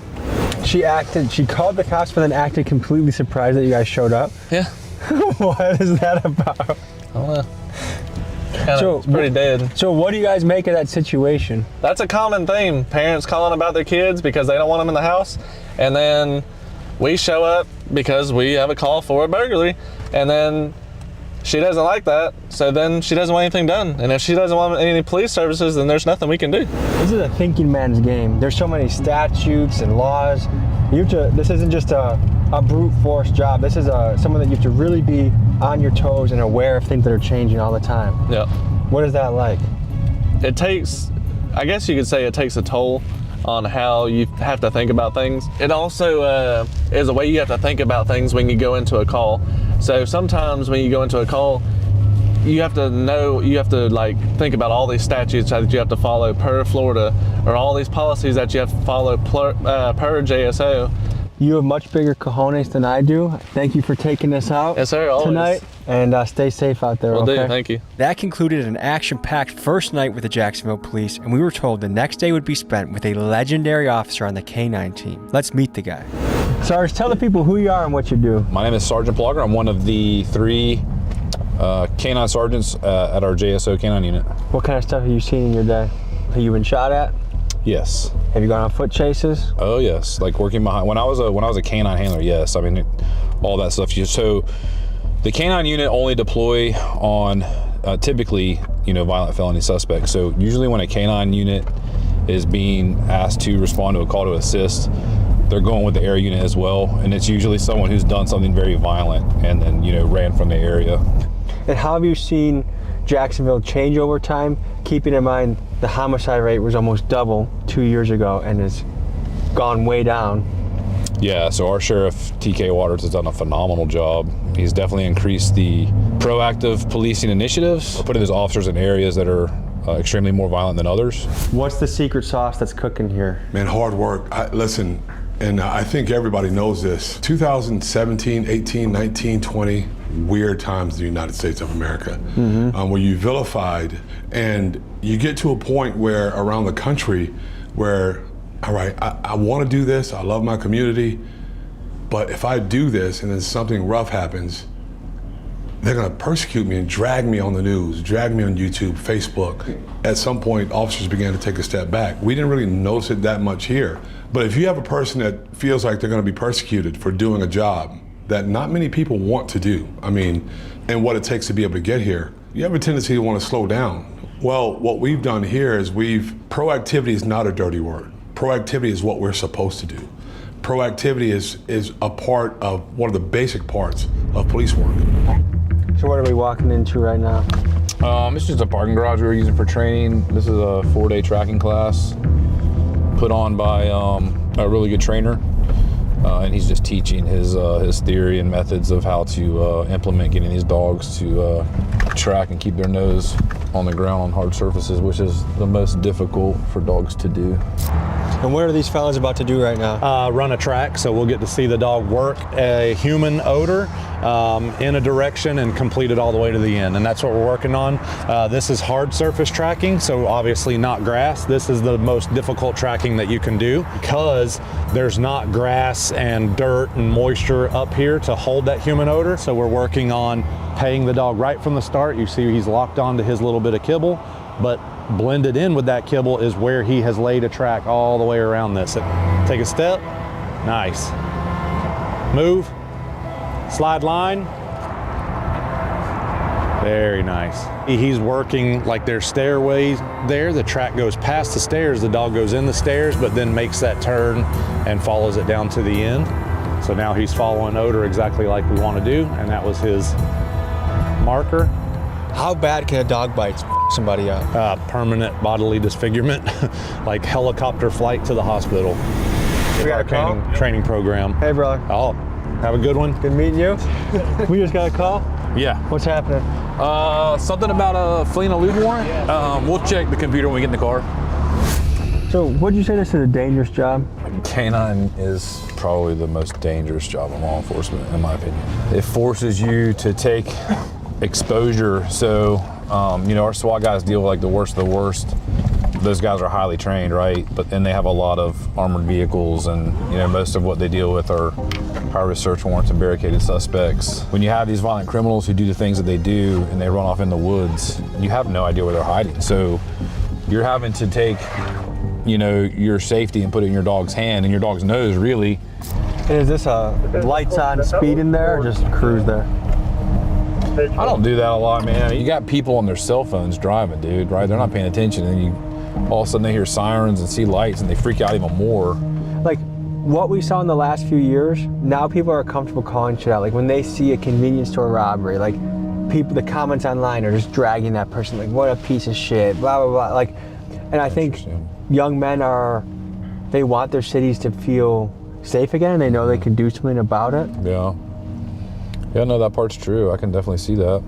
Because it does feel like we went through like a lawless era. Oh my gosh, man. Oh, someone steals their car? Well, they're not out next day, so they don't even care. Oh yeah, it was like the George Floyd thing, and then you had COVID right behind it. How did the George Floyd incident change policing in America? I think it helped turn a lot of the general public against or feel like that it's a lot more corrupt than it really is. I think that was a difficult situation. That's still not indicative of the police departments across America. We handle about 800,000 calls per year for service. We stop our cars, we go inside stores. We have public police contact, right? Not even logged out on, just contact, where we talk to one another and see each other. Out of that, did we have, 7 officer-involved shootings last year? Out of millions of contacts, millions. And so you put that in perspective and you tell that story, it helps clear it up a lot.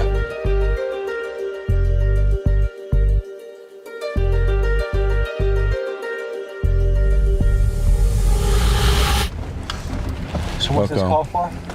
Robbery, business advisors, they just left, 23 to a business, unknown, vehicle description, into the store, took everything from jewelry case. Yeah, they smashed all the jewelry cases and took everything.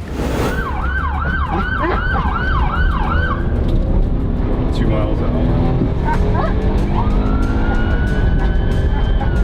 Is that his name, Zeke? Zeke, yeah. So right now Zeke's hoping that somebody starts a running. Yeah, so he already knows what time it is, especially when we start keying up on the radio.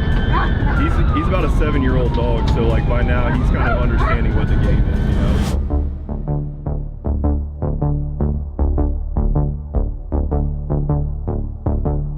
We're here at the scene of a robbery of a jewelry store. It's a smash and grab, but they did leave blood on the scene. But we're trying to figure out, there was 2 suspects, where they went, whether they took a vehicle, and how much is missing.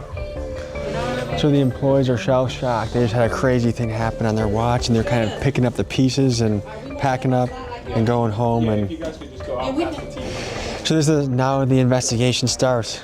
Tracking these guys down, trying to figure out who did it, where the loot's going, and apparently it was just tax season, so people have been running in here buying things, so there's a lot of activity, hard to sort out who may have been who. So now the police are trying to look for suspects and figure out the next step. Does any part of you get excited for calls? Like, man, so that is my problem. I absolutely love it, right? But I have to make myself stop because like that was the whole thing. The pact that I made with my wife. Hey, I'm gonna get promoted and I'm gonna get away from the craziness because it's not just me that goes through this. My wife goes through this stuff too, right? Mm-hmm. And when my police dog got shot, man, it hit us, man. It hit us hard. That was very traumatic. So how did your life change after your dog got shot? Oh man, it was very humbling to, go through something like that. Numb to it, you're not as affected, but then yeah, I think it was worse because you have a working relationship with a dog that, when I was working that dog on call, I was with that dog more than I was my wife. Officer Plogger is referring to one of the most gut-wrenching moments of his life. 3 suspects on the run shot at police and the police returned fire. In the chaos that ensued, Plogger's dog Huck was hit with multiple rounds. Frantically trying to stop the bleeding and save Huck, the police put pressure on his gunshot wounds and quickly got the dog on a helicopter to an emergency vet. Huck unfortunately lost part of his front leg from his injuries, but the good news is he survived. He had to retire from his canine duties, and he now lives full-time at his pal, Officer Plogger's house. We're en route to a domestic violence call. Looks like dating violence, where an alleged battery occurred, and it looks like the female half is waiting for officers to make the report, and that the male half, it looks like his whereabouts are known. Officers received a call about a woman who was terrified of her boyfriend. Supposedly earlier in the day, he beat the hell out of her and she was scared to return to her house because she feared he was waiting for her there. Because this was allegedly the boyfriend's 3rd domestic violence incident, it elevated his case to the felony level. Officer Plogger and his K-9 team was called in on this operation to catch the boyfriend and ensure he didn't scurry away. The police met at a nearby gas station to game plan for his takedown. What's y'all's plan from here? So if he's not in the driveway, obviously we're going to set up around the house. Right. There's back door, front door only, no attic, single level house, multiple windows for him in case he does go in there. But just based on, I'm assuming it'll just be a call out because of the potential harm. Yeah, okay. Exactly. Yeah. So do you want to go Old Kings to West Moncrief? That way we don't have to drop by the house and just stage on Leona at the dead end right there, and then we'll come in. We'll have canine primary since the dog will be primary on a runner, and that way if he just squirts to you, you can have eyes on. All right. So you want me on Leona by the dead end? And we're not going to move in to attempt contact until you tell us you're set. So because she's giving permission and she owns the house, do you need a warrant to go in? No, so she's saying the house is locked. She's saying that he is texting her and telling her that he is at her house waiting for her. Is she kind of helping set it up a little bit? I mean, she's giving us the information of where he's at. So yeah, she's assisting on where he's located. We still don't, we haven't confirmed he's there though. We won't know until we get there. I think the victim told the other patrol officers that she feels like it's escalating, that she's in fear that he might, escalate it more. Obviously, we run through different scenarios on how the suspect maybe reacts. Maybe he runs, maybe he just complies, maybe he runs in the house, which creates a whole nother dynamic with barricade. Just kind of game plan in different scenarios in my head that might occur. We're camped out. Yeah, I know. 2 houses down. Just waiting for the warrant to sweep in. Hey, Chef. Yeah. So, y'all ready? Yep. All right, we're going in. Y'all got your comms down? Yep. Holy shit. I'll take comms if we get a runner. So let's hug close to that house. This back door is right? Yeah, it is. I did see a shot. Hey, when we walk, please. I need to reach out. I want to see if she saw anybody pop out. No, I think he's long gone now. Is that busted out? Hey man, show me your fucking hands. He's in the house. Hey. Show me your fucking hands. It's the police. We want you. I didn't do that. We want you. Go to the front door. Hey, Chuck, hold. He's going to the front. He's going to the front. Right here, Kyle. Right here, Kyle. Put the dog in. Put the dog in. Get your dog out. Put the dog in. It's for my safety, bro. Wait. Get out. Get out right now. You're gonna get bit. I'm coming. Get out right now. Don't do that, Get bro. your ass out the house. What? Go to the ground. What am I doing? Go to the goddamn ground. Go to the ground. Go to the ground. What am I being detained for? Go on your fucking stomach. I'm on my stomach. Don't you fucking move. I'm on my stomach. My name is Octavius Ellis, and I stay in this house. The key in my pocket, Mom. Relax, Roy. Relax. I'm relaxed. We're gonna tell you what's going on when we're ready. Just chill. Oh my God. Is there anything I need to know about any weapons or anything? I got weed in my pocket, that's it. I stay here. You can call the owner. She we will. Man, listen, man, y'all tripping, man. And you got the dog finna bite me and shit. You threatening to bite me with a dog and all that. I ain't did nothing. And I got cold to the house. How the what is going on, bro? That guy was as close as you can get to getting dog bit. Because going by what the victim stated, he's not supposed to have a key to the house. So they're gonna have to revisit that and question her why he might have a key. At what point will you explain to him? I'm not, that's their job. We did what we came to do, which was locate him. So, and hypothetically, if I'm in an arrest situation, I don't get to know why? We can tell you your charges, yeah, but we don't have to explain all the details. That's what your first appearance court is. Like, that guy was escalated, right? He was very elevated, upset, obviously. So we don't have to, when you ask, we don't have to tell you at the time that you ask, right? We're trying to de-escalate and calm him down because he's still riled up. They have to search him. We still don't know if he's got a gun on him. So there was an incident that happened earlier between you and your girl. That was earlier, yes. Okay, put your hands on her. No, sir. We didn't even go through it. Okay, so how did she get all her bruises on her? Man, that girl, come up. She has bruises. Listen, man, I don't like this. I do not like this. I'm going to reiterate everything. So you didn't put your hands on her? No, sir. There should be no reason for her to be absolutely terrified of you. She's not terrified of me. I just spoke with I'm going to quote her. She said you beat the shit out of her. Man, I ain't do nothing like that, bro. You do have a violation of your probation. No, you're going to jail. Why am I going to jail? Okay, domestic battery, second and subsequent. Man, you're also being charged with resisting. Listen, whoa. Man, that's wrong, though. That's what you did. Those things kind of ravel out of control pretty quick, huh? Yeah. There's always room to improve on everything we do. Nothing ever, in my mind, goes perfectly. And if guilty, this would be his third domestic violence? I don't know. According to the patrol officer who's their primary unit, she's saying it would be his third domestic with the victim. So he may have priors before that, I don't know. The average person does not get to experience stuff like that. I know, but see, this is what the job does, because like to me, that's not even a tick on the meter. Like that didn't even get my blood pressure up. So same thing, when I'm in there with the Gaines or like the Tijuana guys, like I've been desensitized to where it's not a big deal. There's something wrong with you, dude. But what evidence did they have on him? Did they have any? Evidence? Yeah, with the text messages and stuff, like I'm gonna beat your ass, or? So I don't know, they had the domestic battery. I don't know, but it was his third subsequent offense, which brought the felony into play. Oh, so they already had the charges? Yeah. They had the felony, the domestic charge on him. Okay, not a warrant, just PC? Yeah, that's why we were talking about the violation of probation. Okay. It was kind of. So what's gonna happen to that guy? He'll get a first appearance court in the morning and a bond set. And he was scared of that dog, so I'm sure it helped with his surrender. I mean, that's a benefit too. Yeah, so. We got into some crazy situations. The officers were brave, and I'm glad that everyone is okay.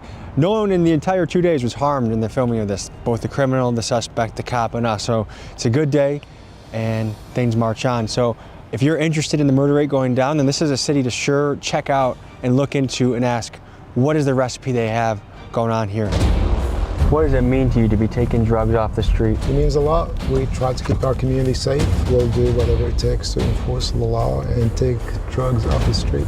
Right here, isn't it? Yep, it's that one. Should be second block on the right. Round. Hey, watch this car. Watch this car. Sheriff's office, search warrant.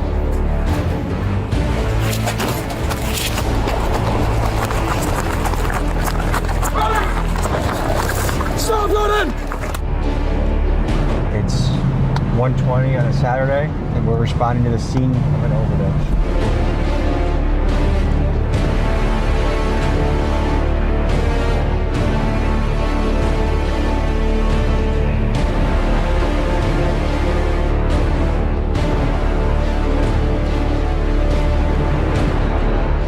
What you just witnessed was an operation from Jacksonville's undercover narcotics unit raiding the house of a suspected drug dealer. You also just saw a snippet of their Overdose team investigating a drug-induced death to see if there's a drug dealer that they need to find and charge with a homicide. Currently, Jacksonville law enforcement is receiving nationwide attention for things like cutting their county's homicide rate in half over a 1-year period and employing state-of-the-art crime-fighting technology. For a few days, me and the boys embedded with Jacksonville Sheriff's Office to see their methods in action. This video is part 1 of a 3-part series we are releasing, with part 1 focusing on how Jacksonville fights drug-related crime, and for part 2 we will be on a night patrol with cops and K-9 units, and for part 3 we will be looking into how their SWAT team and gang task force tackles murders and gang violence. This, folks, is unprecedented access that we are proud to bring to you. Let's get to it.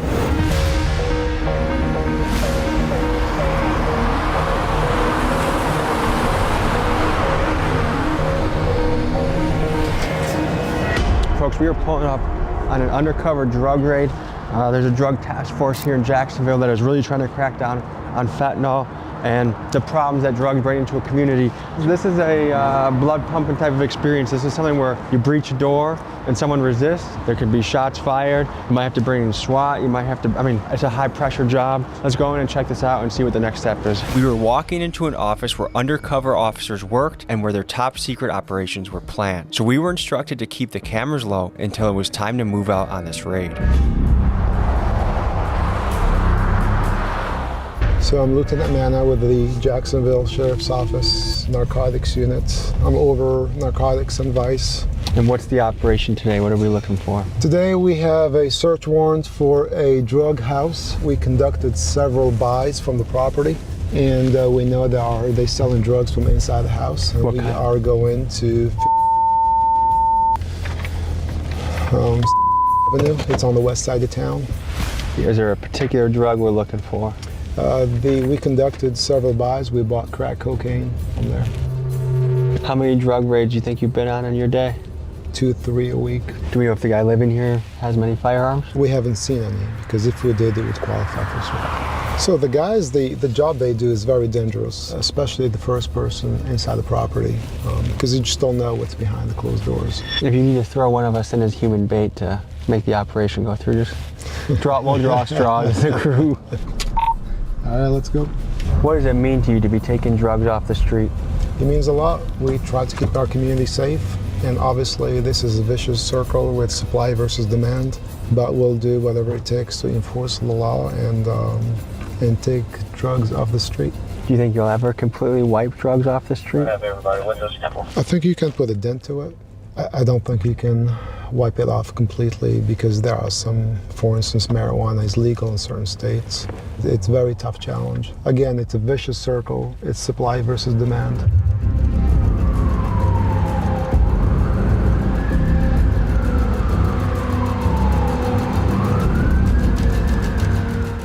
Where's that guy going right there? He's going in? Yep, he's going to the door. All right. Okay, yep, we're going to take him too. It's right here. Yep, it's that one. Should be second block on the right. Door looks to Towards Brown. Hey, watch this car. Watch this car.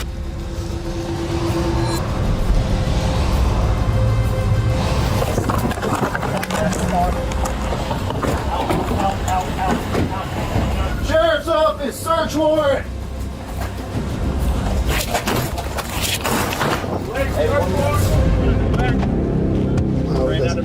There's somebody running in the back door. I got 2 gray jacket, black pants, another one. They're running, they ran out of the apartment complex.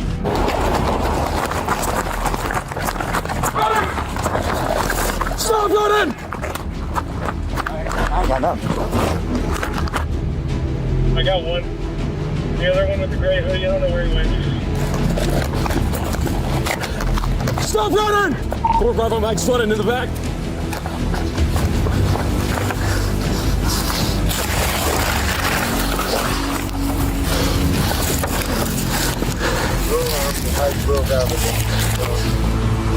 You got one of the paint cars coming out of your hydro.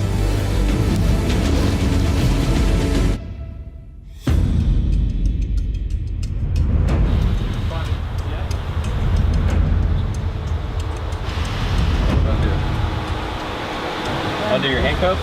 Like loosen? I can fit a finger in between there, buddy. That's kind of what we got to do. Hi, y'all ready? So in this case, we got a bunch of crack cocaine. We have a lot of powder cocaine. We got some beakers, a bunch of drug paraphernalia, scales. So obviously we got to say that was successful. Is crack cocaine as common as it was in early 2000s? It still is, I would say, crack cocaine, yeah. How would you classify this bust? Small, medium, large? Probably a medium scale to small, small to medium. How many people in custody? So far, 3. And obviously we have a baby now, so we're trying to get hold of the mother.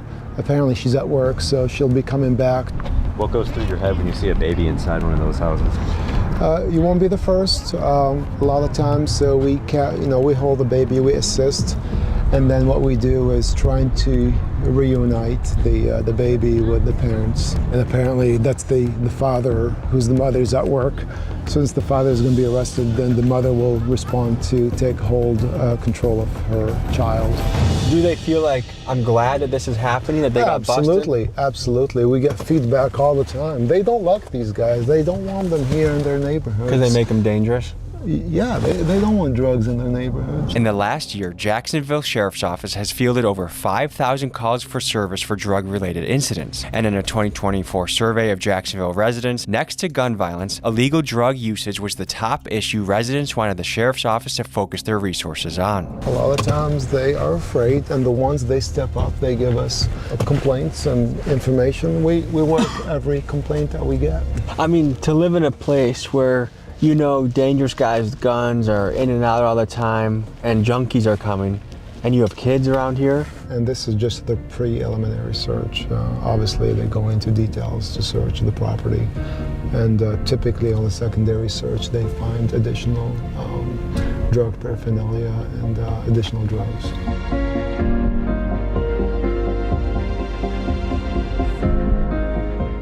Our overdose deaths are down significantly year over year here. This is Vic Michelucci. Previously, he was a Jacksonville investigative journalist who won Crime Reporter of the Year. He left his 14-year career to run communications and media for the Jacksonville Sheriff's Office, and he is the one that opened up the doors for us to be here today. Fewer people are dying. And this is just one part of that initiative, this or that is a push. part of that. Yeah. But as you saw with that situation, not only did they find drugs, they found at least one gun. And a lot of times when you see drug sales, you see firearms, and that leads to violence. The murder that comes with the marijuana trade. I'm gonna tell you, I've worked murders where a pound of marijuana was stolen, and people get killed for it. It may not seem like a big deal to the populace or to people that are advocates for marijuana, but that's a big deal. One life, I always say to everybody, is too many. Look, there was that kid in there. I mean, that kid was what, maybe 1? Yeah. I don't think there's any excuse for that. Yeah, whether you're dealing drugs, doing drugs, around people that are doing drugs, to expose that child there. And we've had multiple issues of accidental overdoses with kids, and we've put that out, and thankfully the most recent instances our officers were able to save those kids. But imagine having to give Narcan to a 1-year-old. We just got to watch a successful raid take down an armed crack dealer, but Jacksonville's war on drugs has another side to it, the Overdose Task Force. Whether we'd meet them this trip depended on one thing, an overdose happening while we were in town. Early Saturday afternoon, that call came in.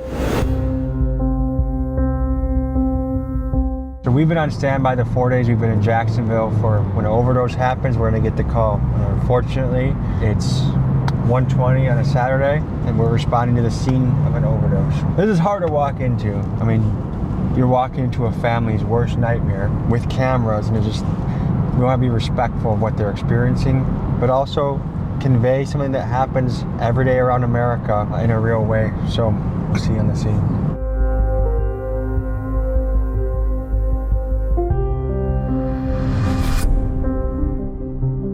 Right now the victim is still present, so we're gonna allow you guys to come in, just kind of keep a distance. We'll be collecting a bunch of things. I think that would be very good, and like as far as the recording and stuff.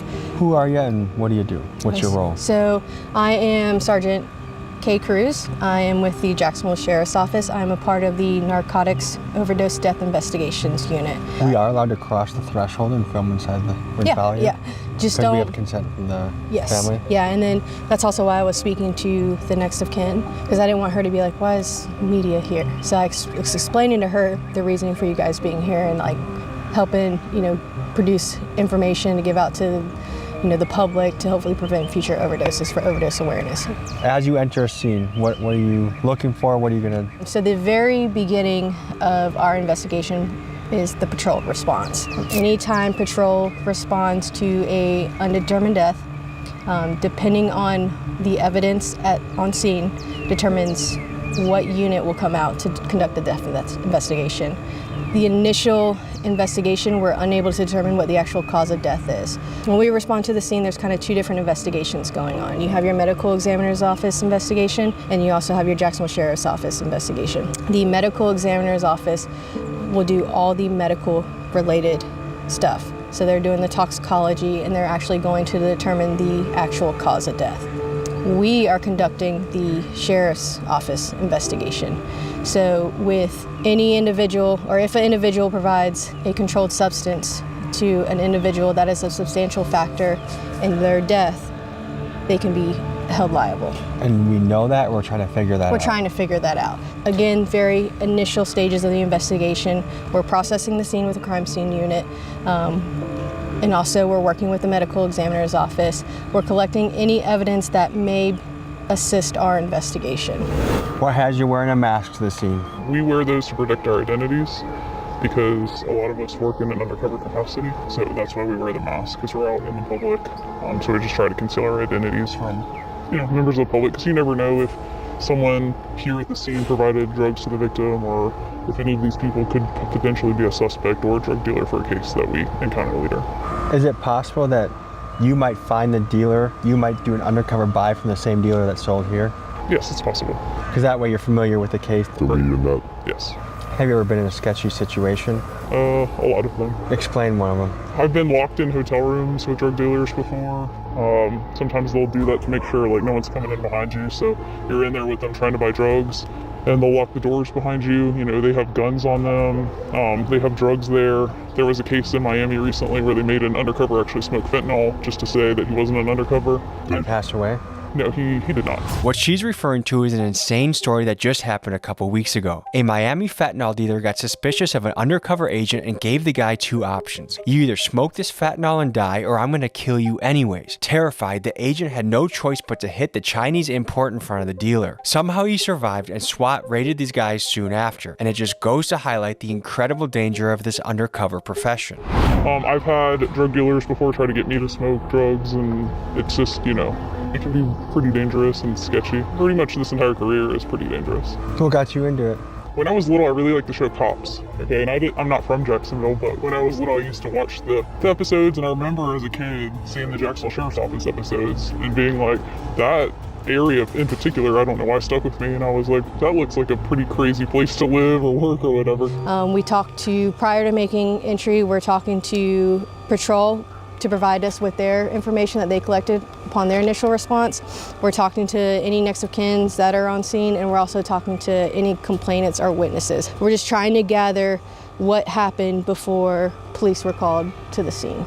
For this particular structure, the room where the victim was located is from the back. You guys can follow me and we'll go inside.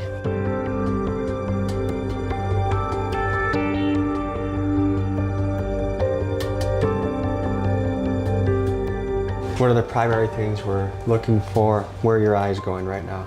So eyes are going in the immediate area where the victim was located, but also common areas of the house, living room, bathroom. We're checking for any paraphernalia, narcotics related, and any additional narcotics, or any paraphernalia to even include little baggies that could have been packaging for narcotics. I've been working narcotics related investigations for a little over 7 years now. I've been working narcotics overdose death investigations for approximately 3.5, 4 years. What got you into the overdose unit? I enjoyed working narcotics investigations. I noticed that before the creation of this unit, homicide was responding to these types of investigations. And this was kind of before it became, we fell under the Florida State statute of murder. Once we started falling under that Florida State statute, we were able to dig deeper into different types of investigations. Florida lawmakers are not alone in expressing the sentiment that a drug dealer should be subjected to harsh penalties, particularly if they can be tied to an overdose death. In fact, just recently, Trump made headlines again by stating his long-term position that drug dealers should receive the death penalty. Unless you have the death penalty for drug dealers, you'll never get rid of the drug problem. Put that through your head. As someone who knows the drug dealing black market much better than Trump, I think the numbers he's throwing out are extreme exaggerations that have no root or basis in fact. A drug dealer will kill 2,000, 3,000, 5,000 people during the course of his or her life. It really depends on what someone's selling. If someone has sold fentanyl, obviously they have a much higher chance of causing an overdose death. But for some guy trapping weed, it is actually impossible that anyone has died as a result of his drug. It says on the DEA's own website that no one has overdosed from marijuana, and yet it's still a Schedule I drug. However, I do agree that a drug dealer needs to be held liable if what he sells kills someone. The question is, to what extent? What do you guys think in the comments? Should a drug dealer be given a death sentence if they cause an overdose death? I found interest in not only giving closure to the family of the victims, but putting all the pieces together to try and determine who actually sold illegal drugs to the victim. How many calls like this a week do you typically respond to? The overdoses, they come in waves. There are times that we can get 10 in a week.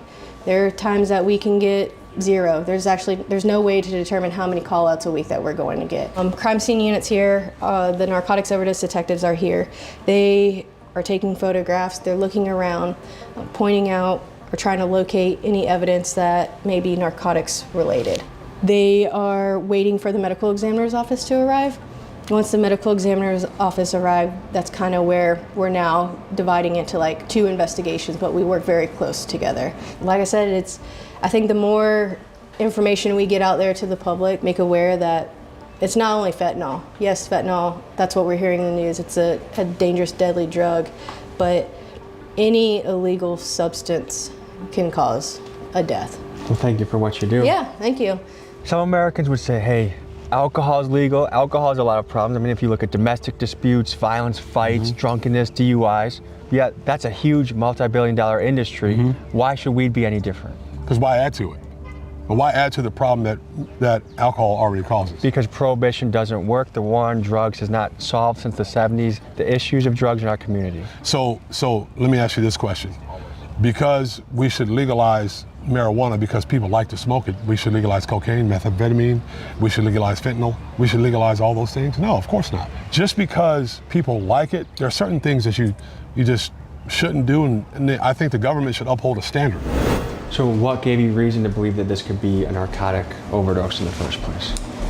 So, based off the evidence that is located at the scene of a death, so for this particular incident, there is narcotics paraphernalia and additional narcotics on scene. We cannot on scene determine the cause of death. That will be for the medical examiner's office investigation. Because of the evidence that is located on the scene, we want to get a jumpstart on our investigation. So the van actually pulled up super close, and we're keeping family further out, so it should be okay.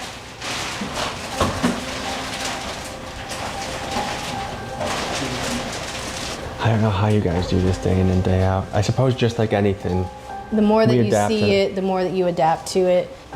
And like I said, with these investigations, it affects the family more than anything.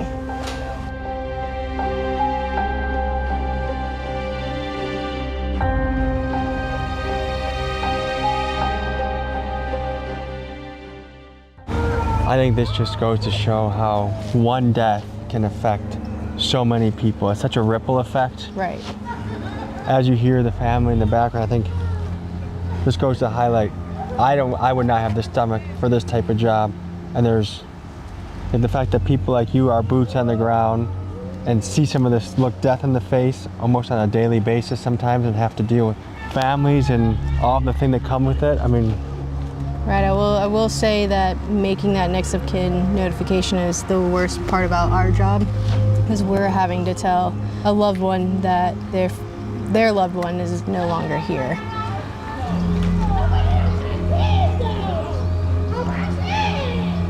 What I've seen in my own family, and there's not one person that with the reach drugs has, you could be in a mansion or you could be in the poorest of the poor. There's not one family in America that probably doesn't have some impact of drugs hitting their family or alcoholism hitting their family. Right. It's just such a heavy job. And then this is the other thing is I think like this gives me perspective too, because sometimes it's easy to look at a dealer and be like, oh, he grew up in a messed up neighborhood with a messed up childhood and he's just trying to make some money to put rent, to pay the rent. But then when it has the impact like this, that makes an entire family gather and cry, then you have a little bit more of a, well, when they get raided, you know why. The drug dealers know. They know that they are selling this deadly drug. They know what they are selling, so that is why they should be held accountable for what they are selling.